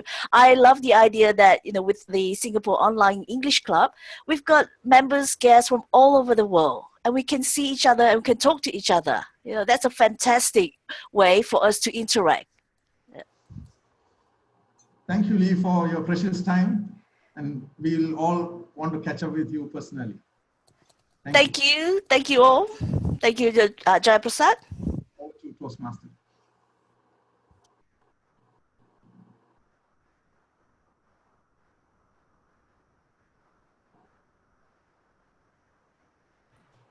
Thank you, Toastmaster Jaraprasad. Thank you. For the speech on exploring the land of the unexpected. All right. Next speaker will be attempting an interpretive reading 1. Read a story. The project objective is effectively interpret the story, apply vocal techniques that aid the effectiveness of the reading. The time is 8 to 10 minutes. Is that correct? 8 to 10 minutes? Yes. And we have Toastmaster Mina. Yes. See you now, Toastmaster Mina, and let me switch to my face so you can see me. Toastmaster Mina will be evaluated by Toastmaster Nikos. Toastmaster Nikos, can you wave to me? Just want to be sure you're there. Hi, you're there. Wonderful. All right, Toastmaster Mina, a Christmas tree. A huge round of applause for Toastmaster Mina. Remember to unmute yourself. Hi, can you hear me? Yes. Okay. Thank you, Toastmasters of the evening. Today I will be presenting interpretive reading, Project 1, Reading a Story. This is a very famous fairy tale, or rather called a very historic Christmas tale. It's written by the Grimm's brothers and it's called the Grimm's Fairy Tale. It is written in the year 1806 and was later filmed in 1935. By now, some of you might have guessed the tale. It's nothing but the elves and the shoemaker. There was once a shoemaker who worked very hard. He was very honest, but still he couldn't make enough money for the living. And at last, all he had in the world was gone and he just had the money to buy a leather for one pair of shoes. He bought the leather and then he cut his leather out, all ready to make the shoes. He was very tired, so he decided, okay, let me sleep over it and make the shoes in the morning. His conscience was clear and his heart was light amidst all his troubles. So he went peacefully to bed, left all his care to heaven, and soon fell asleep. In the morning, after he had said his prayers, he sat down to do the work. But to his great wonder, there stood a marvelous pair of shoes, all ready-made, upon the table. The good man knew not what to say or think at such an odd thing happening. He looked at the workmanship. There was not one flaw. There was not a single stitch misplaced. The whole job was so perfect, and it was a masterpiece. The same day, a customer came in and saw the shoes. It suited him so well that he willingly paid a price higher than the shoemaker quoted. The shoemaker bounded with joy and he was extremely happy. Now he had enough money to buy 2 leather buckets, enough for 2 pair of shoes. In the evening, he cut out and went to the bed early that he might get up and begin the next day. But he saved all the trouble, for when he got up in the morning, the work was done, ready to his hand. Soon in came a buyer who paid him handsomely for his goods that he bought. So he got leathers enough for 4 pair of shoes now. Again, he cut out the work and slept overnight. Right in the morning, the shoes were ready. So it went on for some time. What was got ready in the evening, that is, what was cut out in the evening, was ready to be sold in the morning. The shoes were so perfect and every single shoe was a masterpiece. The shoemaker wondered and was taken aback and thinked. One evening before Christmas, the shoemaker and his wife were sitting over the fire chatting together. He said to her, I should like to sit up and watch tonight so that I would like to see who it is that comes and does my work for me. The wife liked the idea, So they left the light burning, hid themselves in a corner of the room behind a curtain that was hung up there, and watched what would happen. As soon as it was midnight, there came two little elves. They sat themselves upon the shoemaker's bench, took up all the work that was cut out, and began to ply their little fingers, stitching and wrapping and taping away at such a rate that the shoemaker was all wondered and could not take his eyes off them. And they went on till the job was done, quite done perfectly. The shoes stood ready for use upon the table. This was long before daybreak, and they bustled away as quick as lightning. The next day, the wife said to shoemaker, "These little workers have made us rich, and we ought to be thankful to them and do them a good turn if we can. I'm quite sorry to see them roam around like that without clothes on their body. They might be feeling cold at their back. So I know, I'll tell you what to do. I'll make them a shirt, a coat, a waistcoat, and a pair of pantaloons. You can do them a pair of shoes each with your own hands."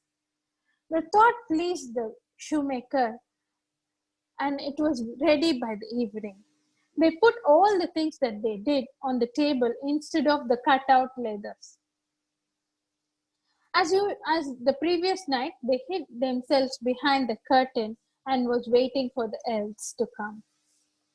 About midnight, in they came, dancing and skipping, hopped around the room, and they went to sit down to do their work as usual. But when they saw the clothes lying for them, they laughed, they chuckled, seemed mightily delighted. They quickly dressed up within a blink of the eye, as merry as it could be. Till at last they danced out the door and over the green. The good couple saw them no more, but everything went well with them from that time forward, as long as they lived. So, that's the end of the story, The Elves and the Shoemaker. But why did I choose this story to read out to you? This is the time of gratitude. This year, 2020, from the beginning has been very difficult for every one of us. Don't be saddened. Don't lose your hope. There is definitely some elf in the air or in somewhere who is going to come to you and help you. Maybe not visible to you. Say, there is someone in the next door who is also staying at home and doing a help for you. So consider those little help and little gratitude shown towards you. Do the hard work that you can, as the shoemaker did, and wait for your reward to be paid. So the takeaway from this story is hard work is the secret to make dreams come true, and kindness must be rewarded. These are the two key takeaways, and be yourself and do the deed that you have to with sincerity, and you will definitely get your reward. With that, back to you, Toastmaster of the Day. Thank you. Thank you, Toastmaster Nina. And that was topic, A Christmas Tree.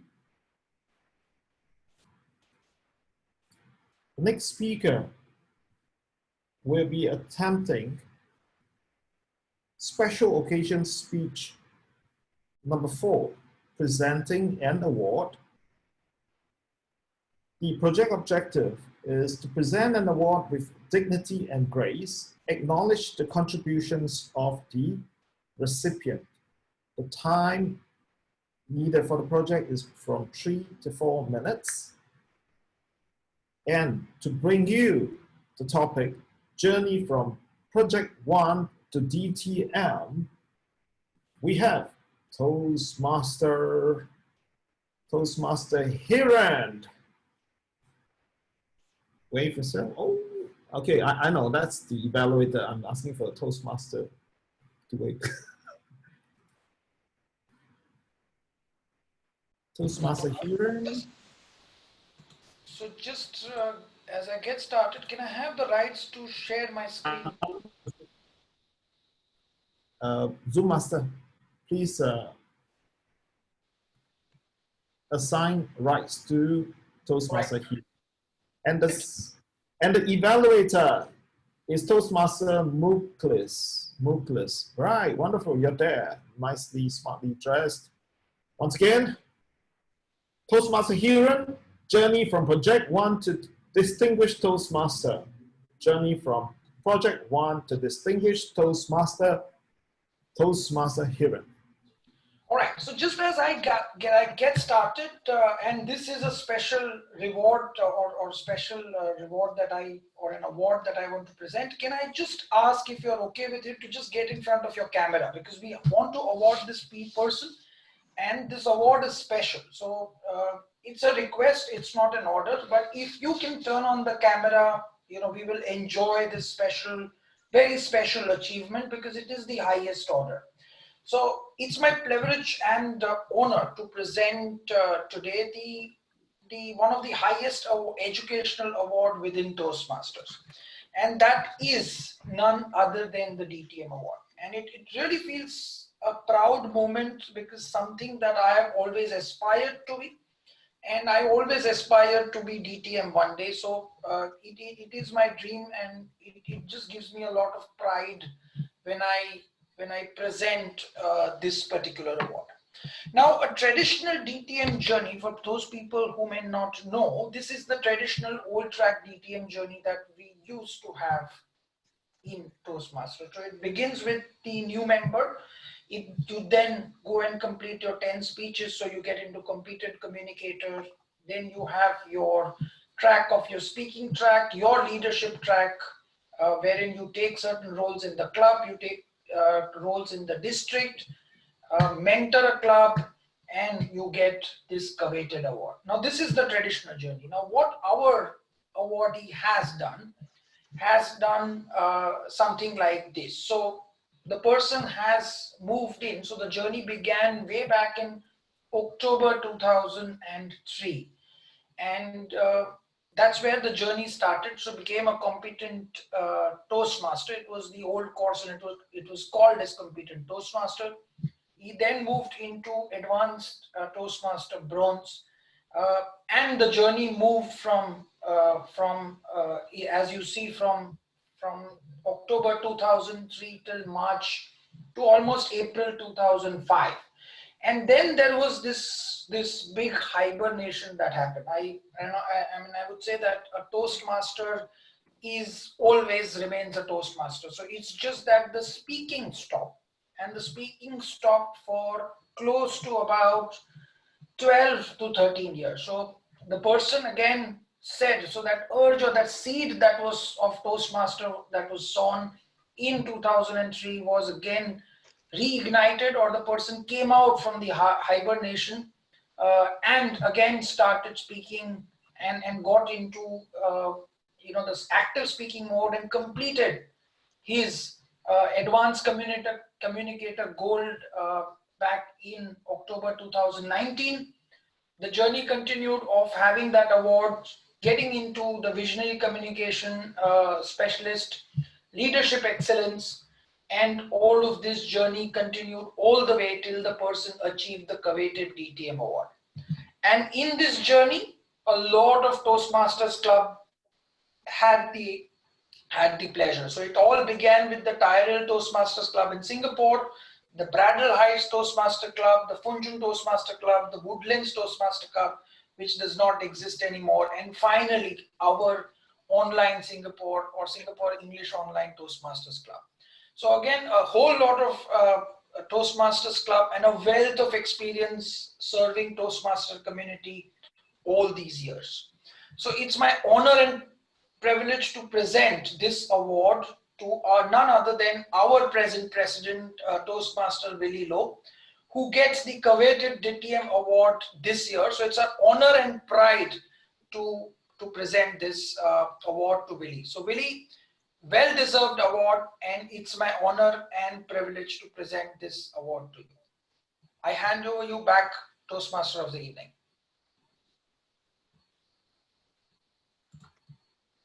Thank you, Toastmaster Hiran, and that was Mr. President. Is that your actual moment of being honored, receiving a Distinguished Toastmasters Award, Mr. President? Really? President Willie Lowe. Whoa, huge round of applause for Willie Lowe for being a Distinguished Toastmasters online. Wonderful. Thank you, Toastmaster Hiran. Next, we have a Toastmaster attempting the project Speeches by Management, project number 5, delivering bad news. So after good news, we're going to learn how to deliver bad news. Project time is 5 to 7 minutes. The project objective is to deliver bad news with tact, sensitivity, organize speech appropriately for audience, and conclude with a pleasant note to maintain audience goodwill. And to bring to us this speech, we have Toastmaster Diane Law. Toastmasters Diane Law. Evaluator. Yes, we can hear you. And the evaluator will be our table topic master, Toastmaster Panos. Wave your hand now. Okay. Toastmasters Diane Law will be speaking on the closing of our club. The closing of our club, Toastmaster Diane Law.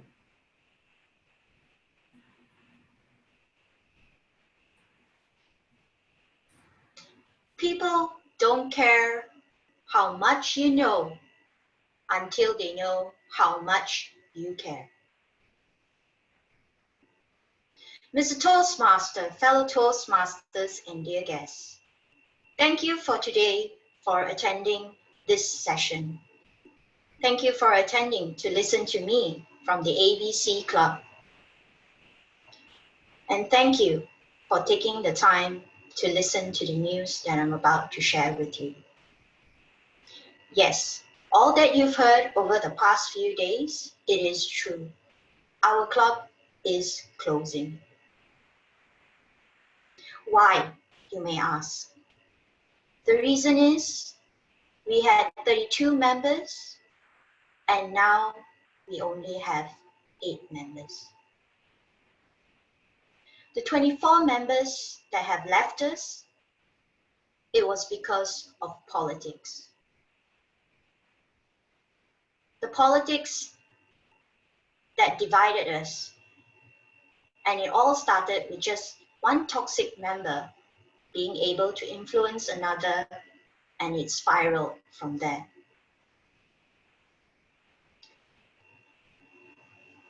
We stood by and watched it happen. And by the time that we tried to intervene, it was completely out of control. And yes, because now that we have lost 24 members, we do not have enough funds to hold on to our old venue. We will be shifting soon. About the guests, for about a year, we have not been able to get guests to actually come back to the club. And all the guests that we tried to approach had heard different things about the club, and not in a good way. It is also true that for the past year, we have not been able to recruit members. When it came to our regular meetings, or whatever was left of it,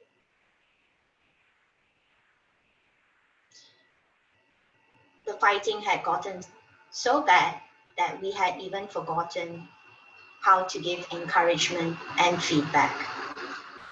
And this usually happened at the end of our meetings. Clearly, the bonding is no longer there.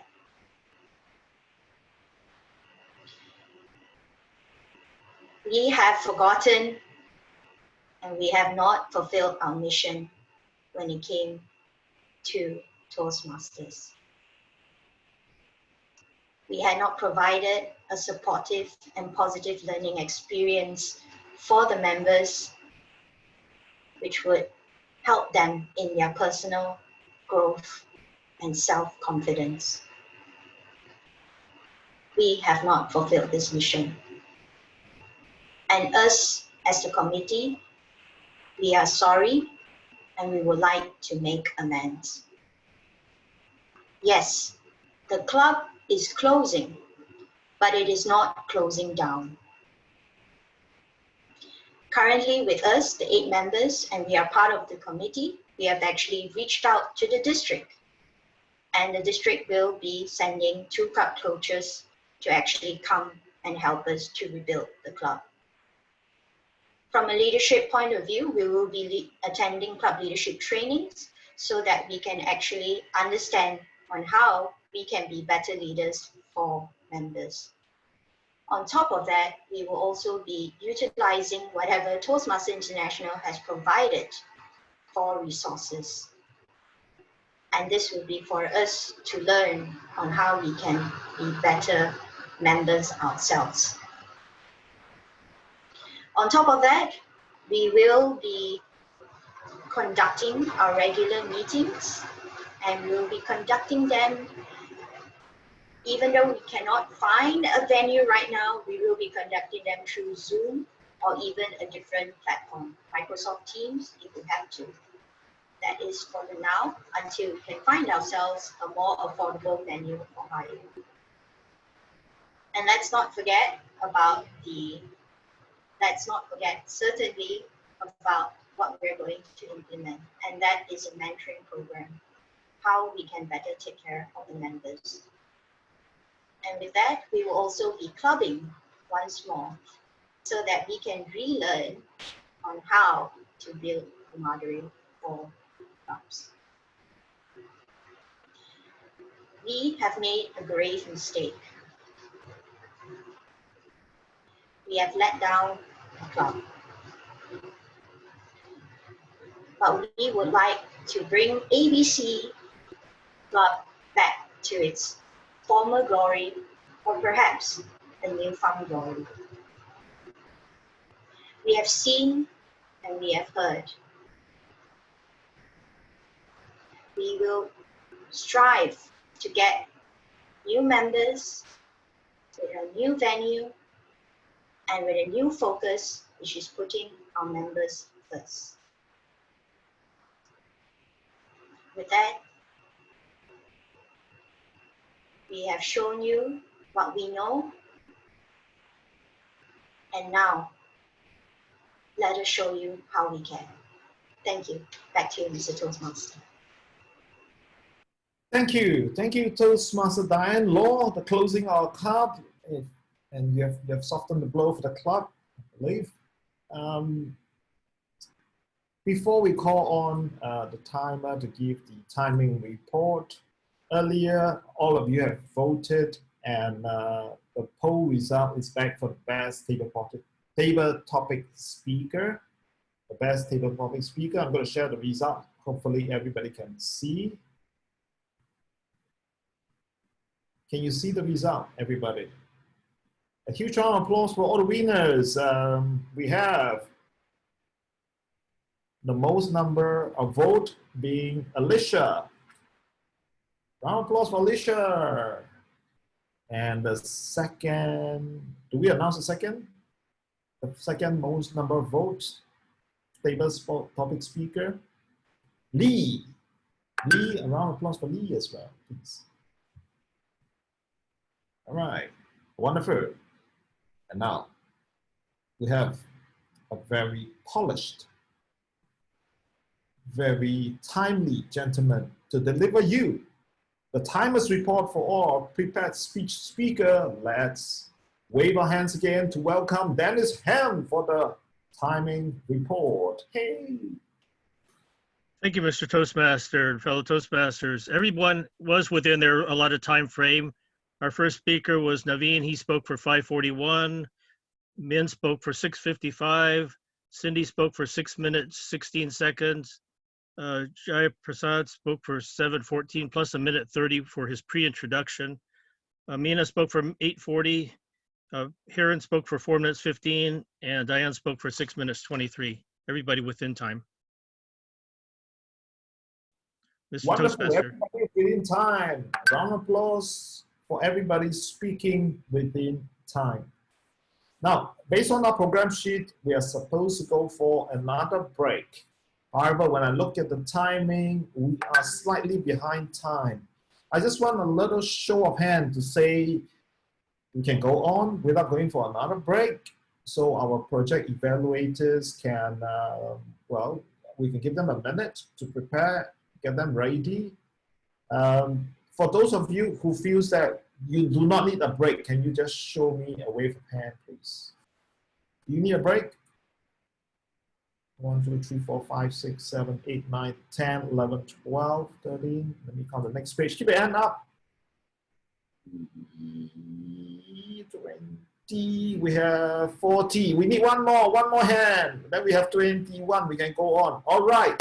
Good. I'm going to start my countdown timer for 1 minute. Meanwhile, evaluator, if you have not changed your name to EVA space 1 dash then your name, can you do that, please? So it's easier for the Toastmaster of the day to locate where you are, or when I click on the participant list.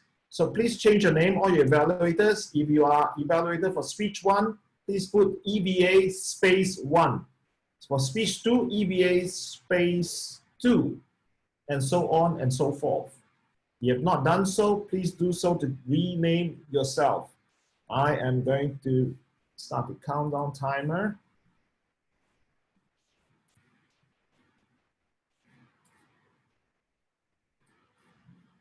Countdown timer.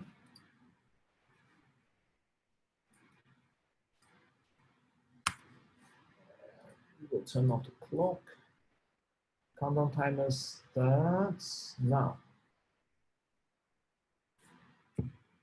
Okay, evaluators, have you all renamed yourself? Okay, we have evaluator 1. Evaluator 1, Toastmaster Diane Law, who's just completed his prepared speech, her prepared speech.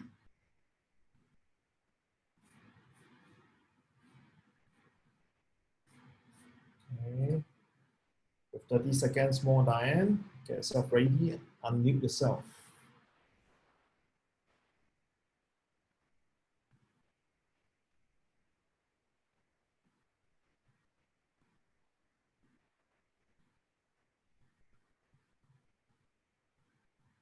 Evaluating Toastmaster Nareen, who spoke on the topic, the brightest flames burns the fastest.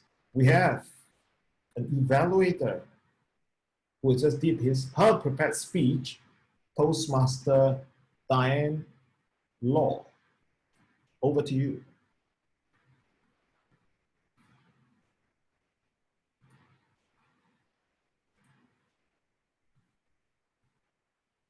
Diane,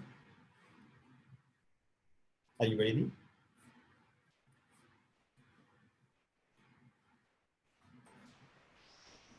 Thank you, Mr. Toastmaster. Fellow Toastmasters and dear guests, it is a relief to have stepped down from my prepared speech. Thank you so much for the honor to evaluate this first speaker tonight, and that is Naveen. Thank you, Naveen, for sharing your speech, and thank you for highlighting to us that it is your first time. Well done for stepping up to the challenge of delivering your speech virtually. Thank you so much for that. And today it was research and presenting, which is from the Pathways program. And I enjoyed the speech from the way that he talked about it actually. And what I noticed about Naveen is that he's got a very steady pace when he's facing the screen. It's a very steady pace, which brought us into the story about what he wanted to talk about. And that was what intrigued me as a listener. My challenge to Naveen, it comes actually with 2 points. So the first point would be just maybe from a virtual perspective, is to watch himself and maybe just ensure that his whole facial expression could be seen, and possibly just watch the way that he was coming a bit too close to the screen, and maybe just to move back a little bit and just let us absorb all parts of him. It almost felt like he was wanting to get inside with us to actually talk more with us, and I appreciate that. However, with the facial expressions, there was something also that I would challenge Naveen to look at. The second thing I would challenge Naveen is his structure. When it came to research and presenting, part and parcel of the project objectives is to cite sources from where he got such information from. And also, I did not feel that there was a transition coming in and that sort of distorted the message of his speech. That is my certain question. However, with Naveen, I must say that the way that he still went on with the speech and he was ready, and you could feel the courage that he wanted to share with all of us.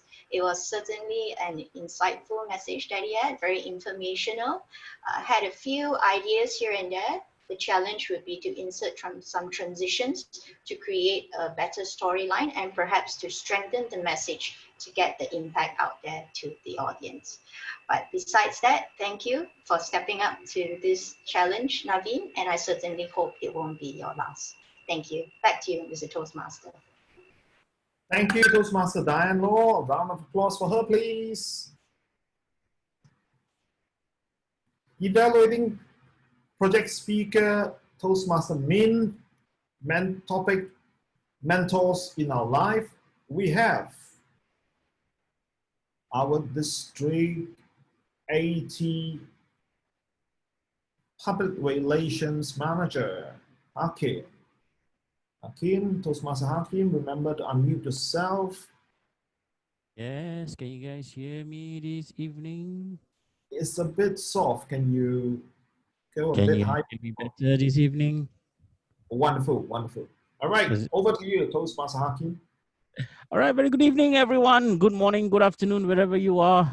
It's really late at night here in Singapore, and I've been given the honor of evaluating Toastmaster Min, who delivered his speech on mentoring. Now, a famous person once said, "It's no use going back to yesterday because I was a different person then."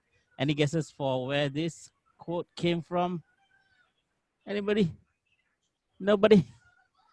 It is from Alice in Wonderland, of course. That is one of the stories that was mentioned by Toastmaster Min. And indeed, he was very different yesterday to what he is today. Now, we were treated to a journey of narration. He shared with us the story of his mentor, Alice in Wonderland. Wow. How a guy started from a very low point in his life, recovering from injury to the fulfillment of his destiny. How a guy brought a one-way ticket to seek his mentor with only the faith and belief from an online blog. Ladies and gentlemen, I ask you, if this was a film, would you watch it? Would you watch it? Nod your head or give a thumbs up if you would watch this film. Yeah, okay, a couple of you might watch it. Okay, so he brought us to a very compelling story. Wow. And I felt very compelled to listen to your story. I was very entertained, and definitely the story set the stage for a hero's journey. So good choice of structure and approach to tell us a very personal aspect of your life, which is the mentoring journey that you had. Now, not only that, you went a little bit deeper to share about the personal aspects of your mentoring journey and how it inspired you to the success that you are today. just based on a blog. Wow, I think that was wonderful. So in summary, Toastmaster Min, your content and your intent was very strong when it comes to delivering your speech today. You had very good content, compelling. The intent, you wanted us to be inspired by your journey of yourself and your mentor. So what can you work on? Well, I suggest the last aspect, which I felt could have been a little bit better. It is the aspect of impact. Okay, so you had good content, good intent, but your impact could have been a bit better. Now, what could you ask yourself and expand on your speech? Because you spoke only for 6 minutes, 55 seconds. So you've got about a minute and a half. So the questions you could ask yourself to improve your speech a bit further is, how does this experience with you and your mentor impacted you? What are your key takeaways, and what could we take away from your experience as well? And what can we do as a mentor or a mentee to achieve the kind of success like you did? So in terms of Alice in Wonderland, I would suggest Toastmaster Min, spend some time to examine and share your experience through the looking glass. Yeah, so that's another Alice in Wonderland reference for you. So in summary, the content was very good, very compelling, your story, your intent, you wanted us to be inspired, and that was very clear. Toastmaster Min, work on your impact. That will really wrap your story, keep it tight, and unlike Alice in Wonderland, you being a good speaker won't be a fantasy. Over to you, Toastmaster of the evening. Wow. Thank you, Toastmaster Hakim, District 80 PR Manager. You sound like a radio DJ when you speak. That must be a very good mic as well. Yeah? Okay, evaluating the next project speaker, Toastmaster Cindy Phua, on how to win in negotiation. We have Project Evaluator number 3, Toastmaster Teodora. Remember to unmute yourself. Let's give Toastmaster Teodora a round of applause. Hello, everybody. Today we learned how to win a negotiation. And Cindy Phua, I hope I pronounced the name correctly, gave us actually 3 really awesome tips on how we can do it. First of all, we shall focus and know our objectives. Second of all, we should be passionate and speak from our heart. And third point that she recommended to us is to be confident. And how can we improve this? By joining a Toastmaster Club. These are awesome key takeaways from her speech tonight. And it's really important generally in every speech to have something that will remain in the memory of your audience, which she did today awesomely. I really liked that you stood up so we could see your hands, your gestures. Your eye contact was very good. All the time I was looking at Cindy Phua, she was looking into the camera and giving me the feeling that, okay, she is here in front of me. I could see her eyes, which is awesome. Also, I really liked the movement. At some point when you changed the subject, you started to talk about some countries and you gave an example. You made a small step further, which gave me the feeling that you are actually changing. You are getting away from your first paragraph, from your introduction. So that is really, really nice. What I would like you to work on, or you could consider maybe for the next time, is to work a bit on the structure of the speech. At some point, you started to speak about the government and about the situation with coronavirus. In the beginning, I got a little bit lost in what is the point. However, this also attracted my attention. You asked us, how can the government win the negotiation with the people in this situation? Which was a very good point. However, I did not hear a solution from you. So maybe you could consider, or let us just think more, or just give a solution from your side as well. In order to challenge yourself, Sinipoa, I would like you for the next time to choose a project that can include a more colorful voice. So I would like to hear you maybe whispering or changing the tone of your voice, lower, higher. For today, I think it was just not the correct project maybe to play so much with the voice, but as a challenge, you can try to do it in your next speech. Good luck.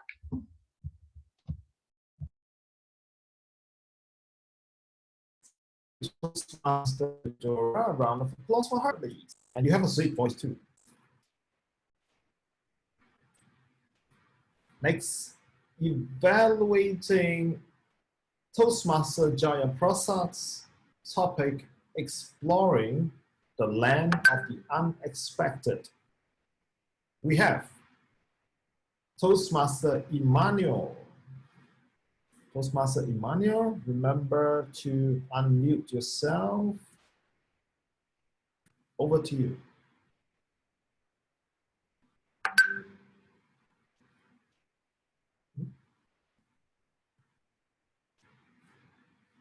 Thank you very much, Toastmasters and guests. It's my privilege and honor this day to evaluate Toastmaster Navin Giri, who did a speech on the brightest flame burns fastest. And the purpose of his speech was to present a 5 to 7 minutes speech that to maximize engaging transitions and use sources and all of that. One thing that attracted me to his speech was the role play. It was really wonderful. I loved the way he started his speech. It was amazing. I mean, it was quite unique and it was quite instructive.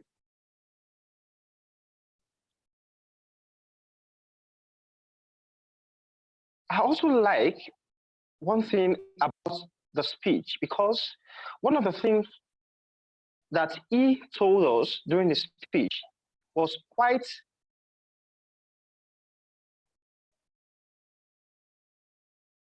sorry, okay, all right.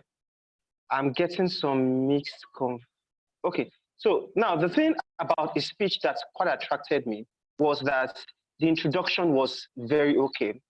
The attention was attention grabbing, and the topic was clearly stated at the beginning of his speech.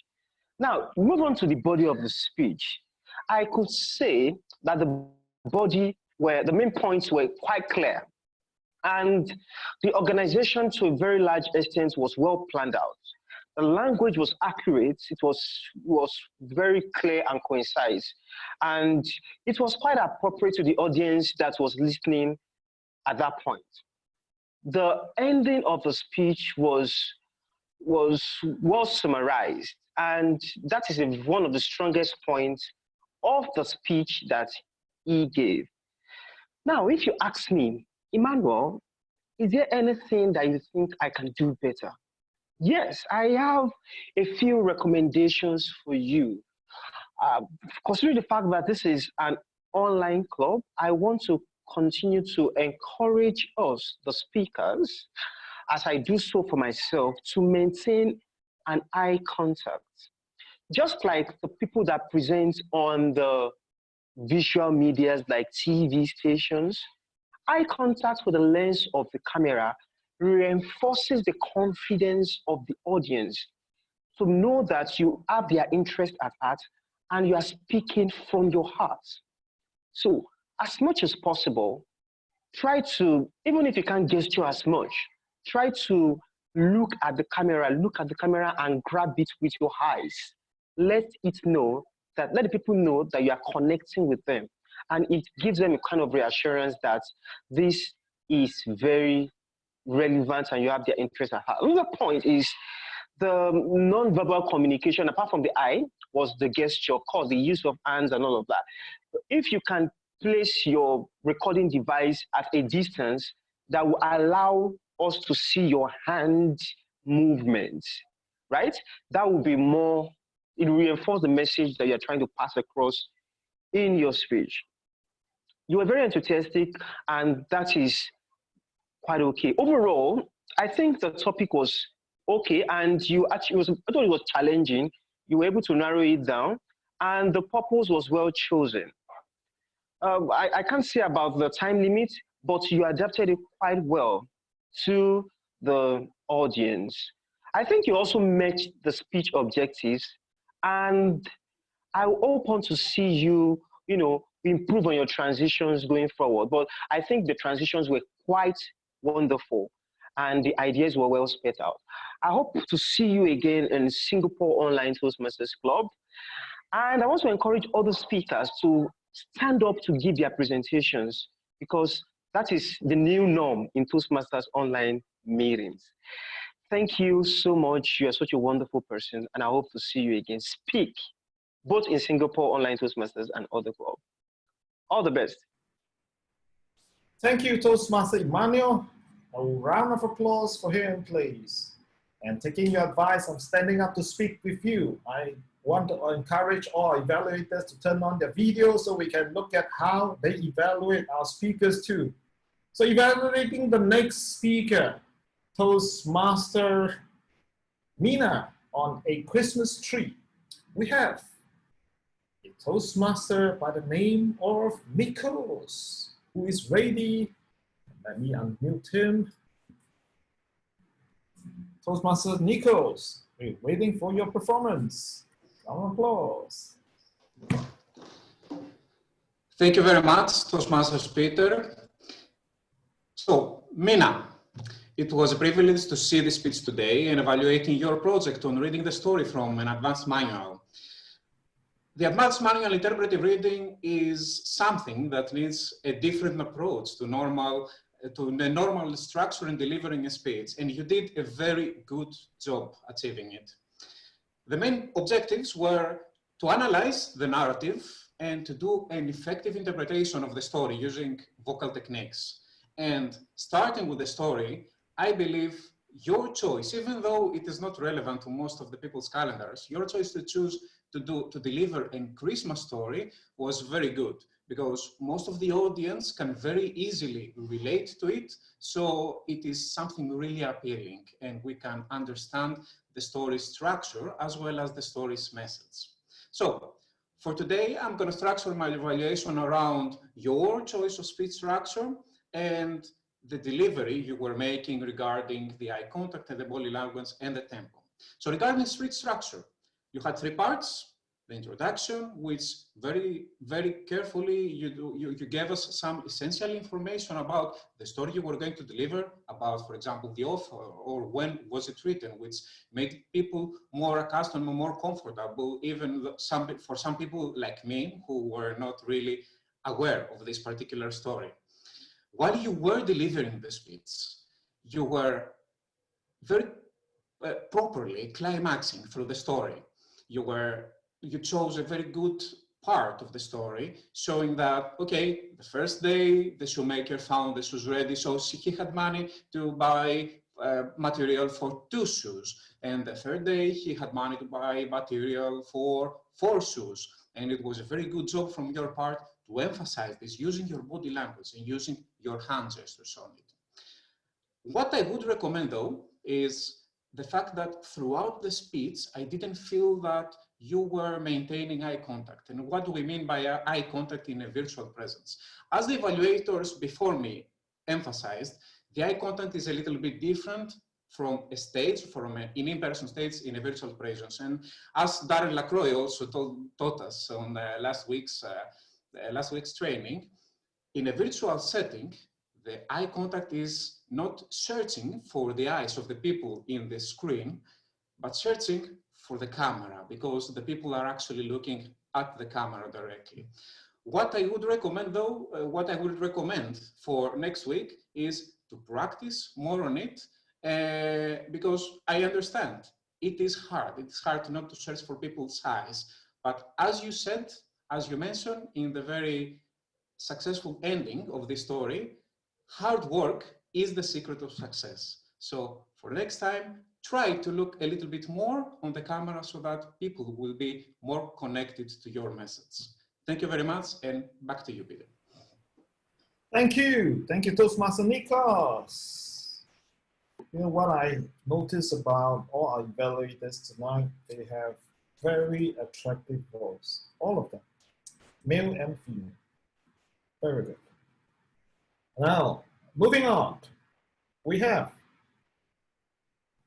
to evaluate Toastmaster Hiran's speech journey from Project 1 to Distinguished Toastmaster. We have an evaluator by the name of Toastmaster Muklis. Toastmaster Muklis, unmute yourself as I'm looking for you. Oh yeah, wonderful. You have unmuted. Over to you. Round of applause.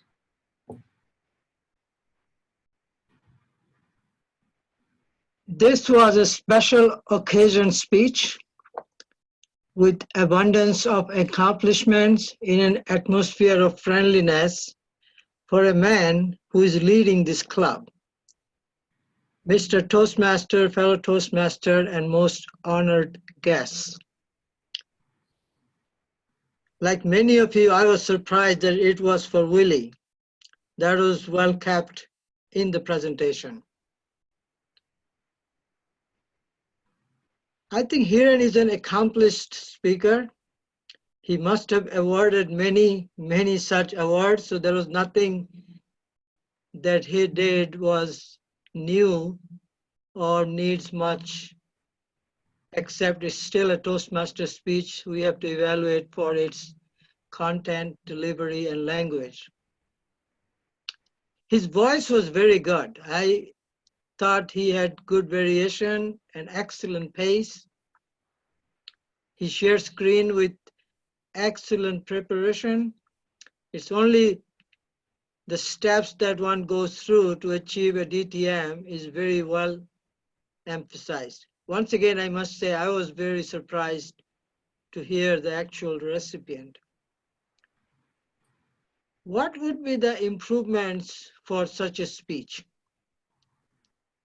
In my humble opinion, all speech, be it 2, 3, or 5 minutes, have 3 components: beginning, a body, and a summary, even if it's a table topic or a word.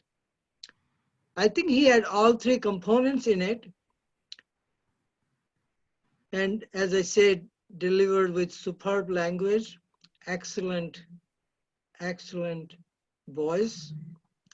In this online media, it's difficult to really show the energy, the gestures, everything that would be done in a physical presentation. But I have 1 or 2 suggestions. I've always enjoyed a pause. Whenever you take a pause, it lets the audience think or absorb what you have just said. And the transition between the first section, the body, and the summary. Overall, I believe this is a speech you have done many times, and I also hope and believe you're going to deliver such a award, many more DTMs in the Singapore online.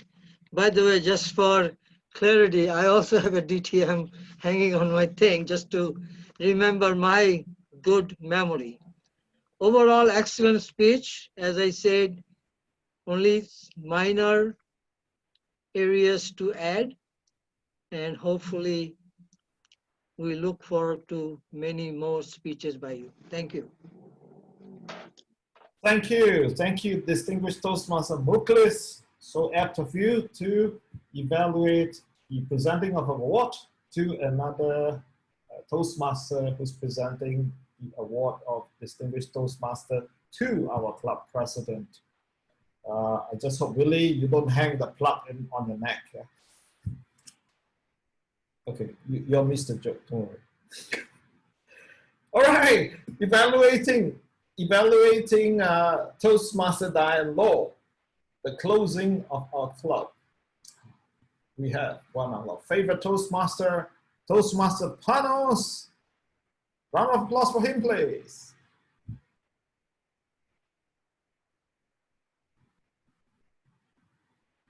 Toastmaster of the evening, fellow Toastmasters, Toastmaster Diane, the bearer of bad news tonight.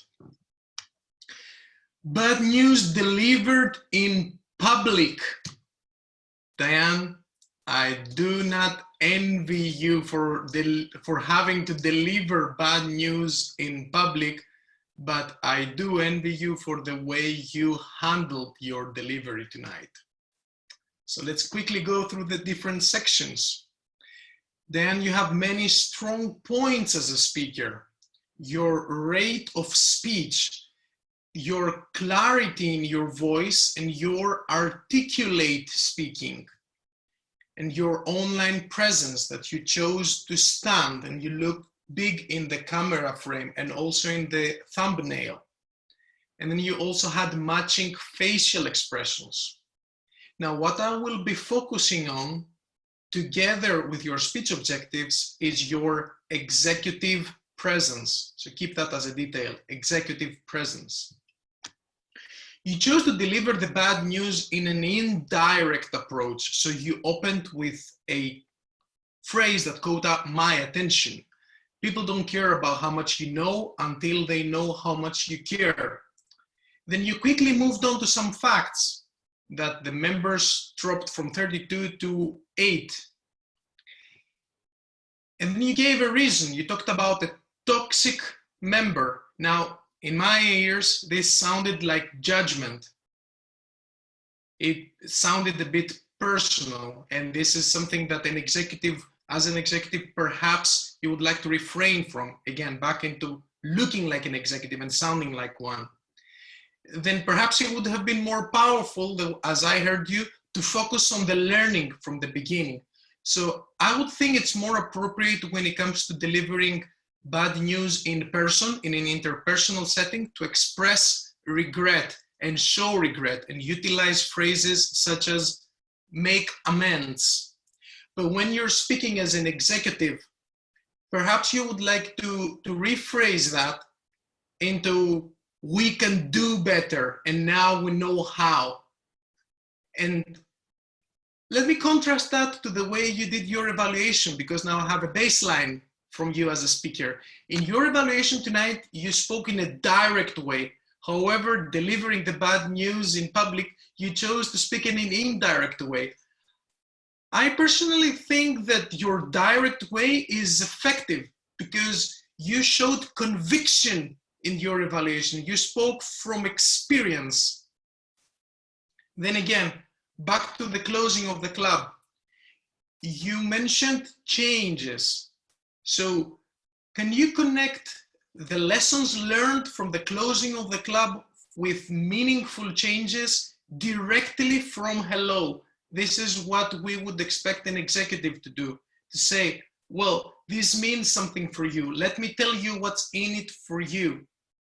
And perhaps neutralize a little bit of the negative and remorseful climate that you had during your speech, and show the more powerful side of yourself that we witnessed in your evaluation by saying, I'm a leader, now I know better, and I will do better for all of you. All in all, I would like to congratulate you for picking up such a challenging speech subject and doing it in a way that, as I said in my opening, I would not like to be in your position. However, if I ever find myself in your position, hopefully not, now I know how to deal with it. Thanks to you, Diane, and best of luck with the club. Hopefully it shoots way beyond 32 members with the help of your district. Back to you, Toastmaster of the evening. Thank you. Thank you, Toastmaster Panos. One round of applause for Toastmaster Panos. You know, how do you evaluate online whether a club meeting is interesting or not? Well, we started with 40 participants. If you look at the bottom of your screen, And you can see how many participants are still here towards the tail end of our meeting. A good 32 participants is around. Congratulations. Whether you have spoken at the table topics, a prepared speech, or the evaluation speech, you have been the source of inspiration for all Toastmasters, and that's why they're still sticking on, waiting, or you're just waiting for the result of the prepared speech speakers. Well, if that's what you're waiting for, here, you can see it on your screen now. And the vote for the best prepared speech speaker goes to, it's a tie between Diane Law and Ming from Korea. Round of applause for them. Yay!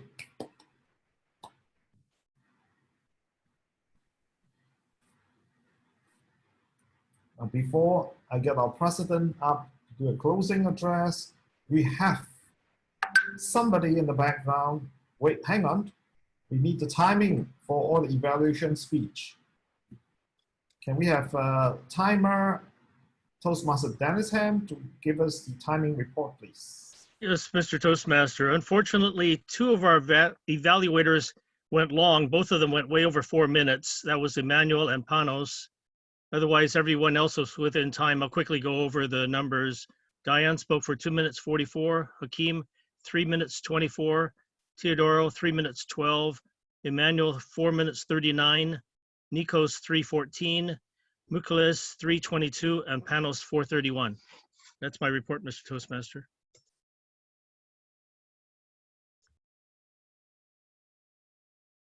Thank you, Toastmaster Dennis.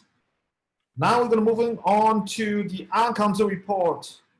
She has been very patiently, diligently listening to all your pause feelers. Let us bring up Toastmaster Shanchan.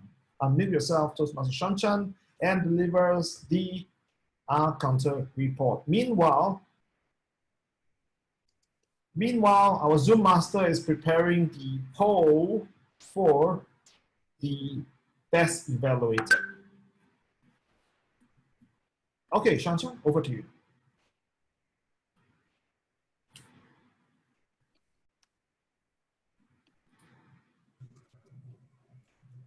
Okay, you've been unmuted, Shanchan. Okay, great. All right, hold on. Okay, for our counter report, starting with Navin, I come in at 10 just for the speech, so the rest of the table topics I did not see anything. Navin has one one okay, one so, has one word of the A word, EH. Peter, you do have one EH as well. Then Min has 2 one so. Hiran has 3 and then 2 times. And let's see, okay, Diane has N 2 times and R 1 time. Where do I go? Nikos has the same N. I'm not very sure in this context the N will work because it seems that a lot of the evaluators have the word N in them. So Panos has 2 souls, and in that same context, I'm also wondering if the so is a connective one or not a connective one. So it depends on how it is said, because sometimes the word so is a connective, but the word so can also be not a connective to the next sentence as well. So that's why in that context, I will just put it in just for the evaluators and all the speakers to take note the word so. And like I mentioned, N is also, AND is also a common word that has no context or has a context to the next line. Depends on how you see it. All right, so that is the end of the report. The rest I didn't hear much because sometimes I also didn't see how the context will work, but those that I already pick up are the ones that I just reported. Thank you, Toastmaster Shanchan. Thank you for your Council report. Ladies and gentlemen, round of applause for her. And very quickly, look at your poll, for vote for the best evaluator or evaluation speaker.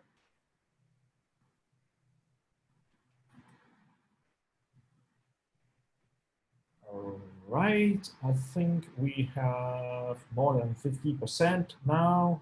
In 3, 2, and 1, I am going to close the poll. All right. Okay, we have the results out. Well, hang on.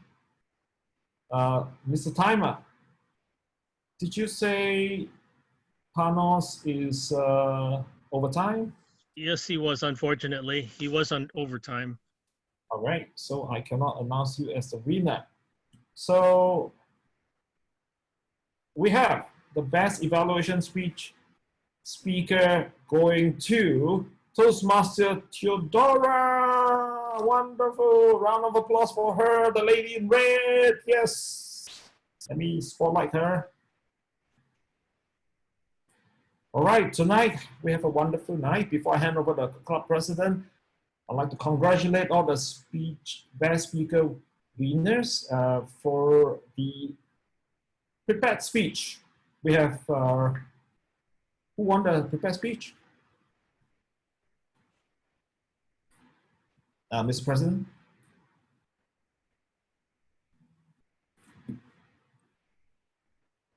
Prepared speech, we have Diane and Min from Korea. And the table topic, we have Alicia.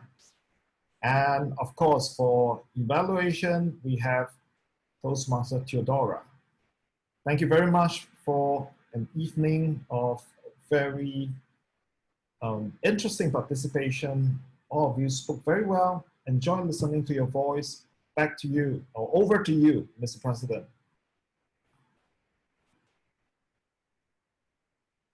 Mr. President. Thank you, Toastmaster of the day, of the morning. Tonight, the meaning of friendliness appeared in most of the speeches which we heard. The focus of learning, speaking, giving feedback is part of Toastmaster Club culture. We may have different way of running and Toastmaster Club meeting of the club itself. Giving feedback and improving is the way to allow the club to keep on learning, to keep people interested of the club, as well as allow non-Toastmaster to join us as a member to continue to start their public speaking skill. Long ago, Toastmaster founder Ralph C. Manley asserted that people learn in moments of enjoyment. How fun is your club? Toastmaster is more than ever a powerful tool to fight hatred and mistrust. Sharing the values of our organization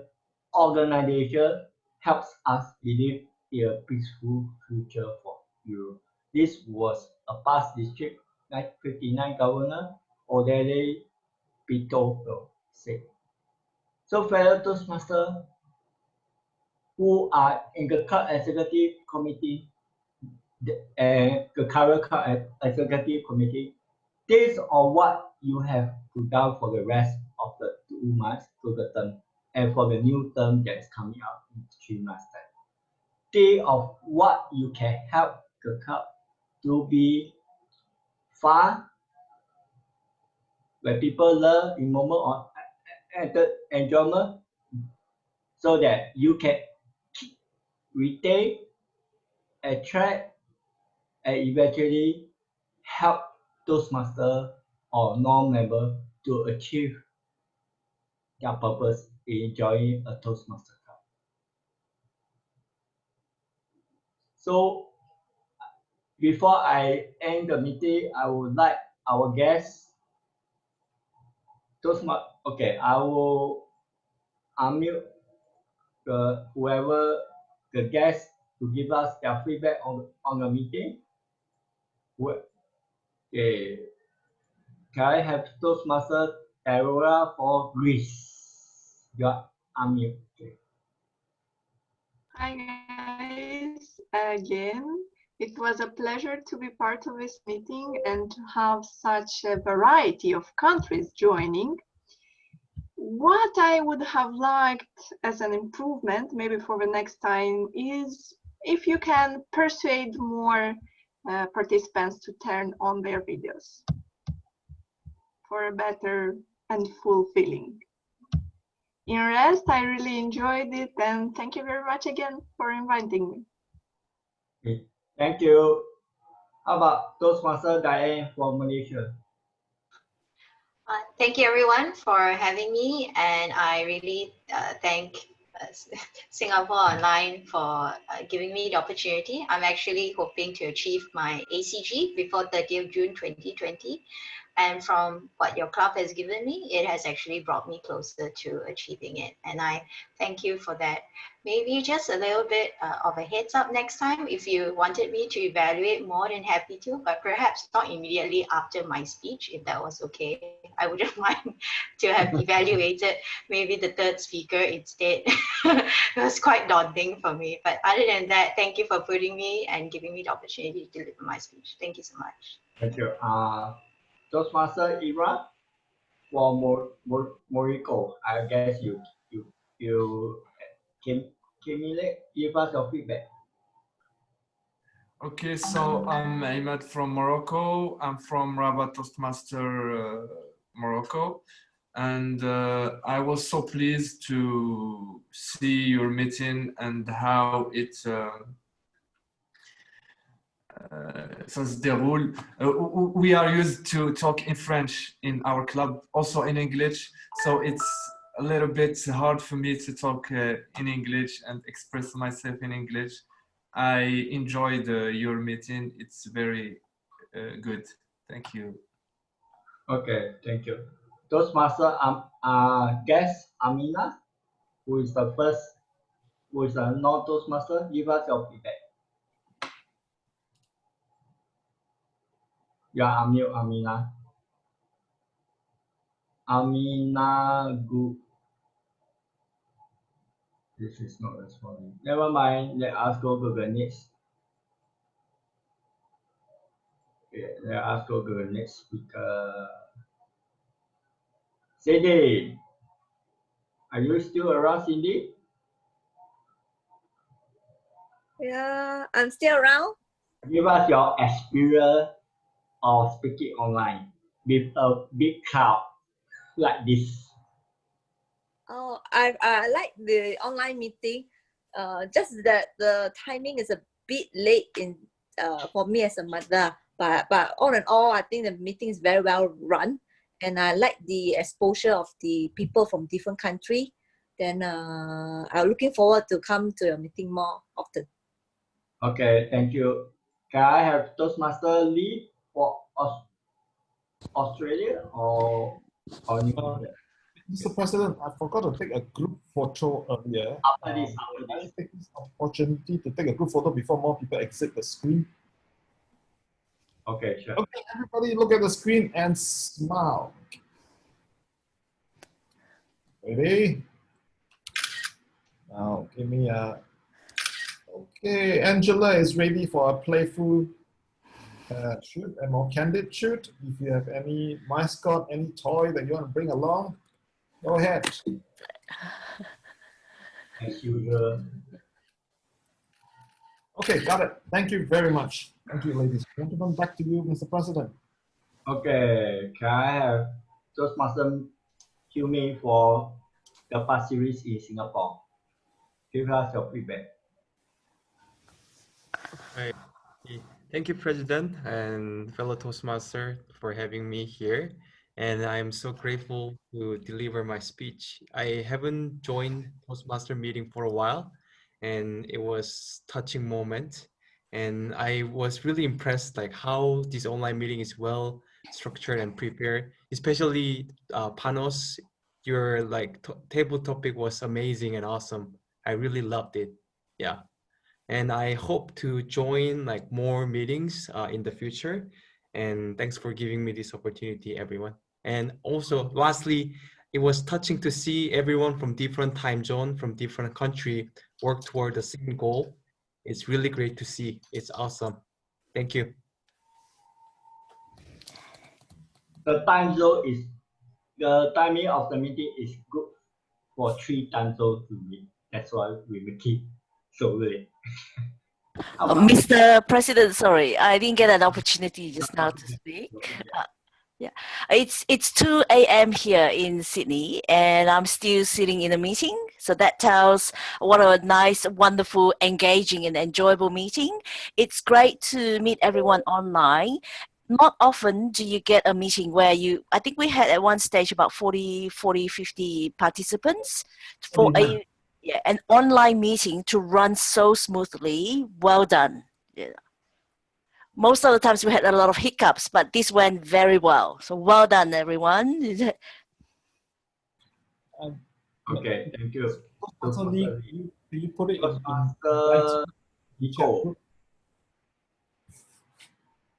Nico for Greece, the club president of Hatters Club. Yes, hello, Willie. It is as well my first time joining this online meeting.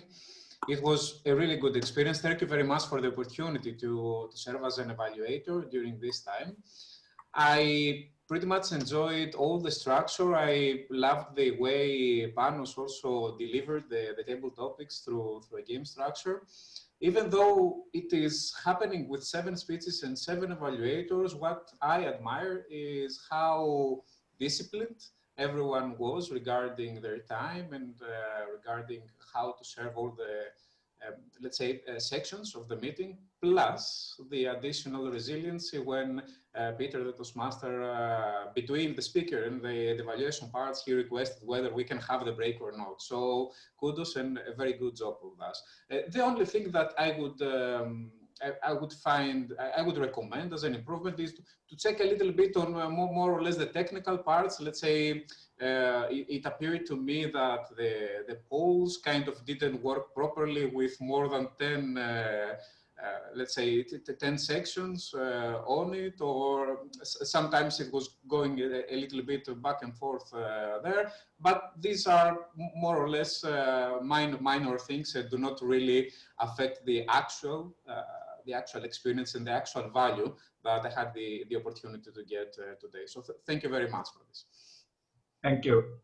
Can I have the feedback for Singapore Online latest member, Rena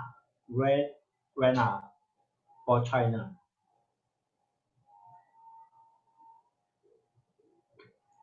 I'll try to unmute her.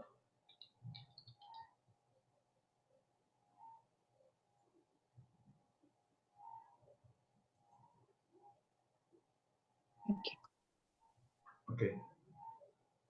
Viona. Yeah. So she's using 2 devices. Okay. Let us go to the other. I can't unmute her.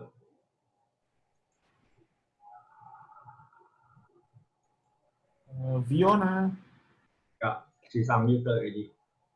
Give us your feedback after attending 4 meetings today. Great. Okay, I should say I'm the living evidence of how great your club meeting is. So that's why I'm here, right? It takes me quite more than a month to be a member. I'm great. I'm very happy to be a member of here. The journey begins, right? Maybe next week. I'm going to start my icebreaker speech. I'm looking forward to that, and I'm working on my speech. I've been going on with my speech for several weeks, actually, long before I joined your club. Then back and forth, I didn't decide which speech I should go, which direction I should go. That's very, what do I say? It's not good. I feel butterflies in my belly right now, even I'm not on the stage. Okay, let's see what kind of speech I will present next week. I really enjoy the experience of being here. I can listen and I can take down notes. I'm still a learner. I want to learn a lot of things. I want to speak as free as my thoughts goes, but still a long way to go. I hope I will start a wonderful journey for this week, next week, okay, and many weeks away. Thank you very much. Thank you. I guess the guest Amina has speak. Can you give us your feedback as a guest? Sorry, you talking Yes, to? yeah. Okay. Okay, yeah, I think this is a very good platform. It gives a good opportunity to participate in the speech as well as in different table topics. So the timings are a little bit too much because it's almost 3 hours, but then all the participants get to speak and participate in the program. And you have several roles so we can participate and upgrade our skills. So I think this is really wonderful. Thank you. Thank you. I guess Toastmaster Muchi Rama is offline. Okay, he can speak. And let me unmute him. He's the other guest. Yeah, I enjoyed the meeting. It's very interesting and, as I say, very educational. Speeches were great. Table topic was wonderful. I think Panis did a great job. A lot of preparation. Kudos. And the new membership and growth should bring the whole world to Singapore online. Thank you so much. Thank you everyone for the feedback. We'll try to do it better. I'll leave you with just one line that Toastmaster founder Raj Sismanis said. We love a moment of enjoyment. How far is your club meeting? So that you can bring back your experience for the Singapore Online Club back to your physical club that is conducted online. And I declare the meeting adjourned. Thank you. Thank you.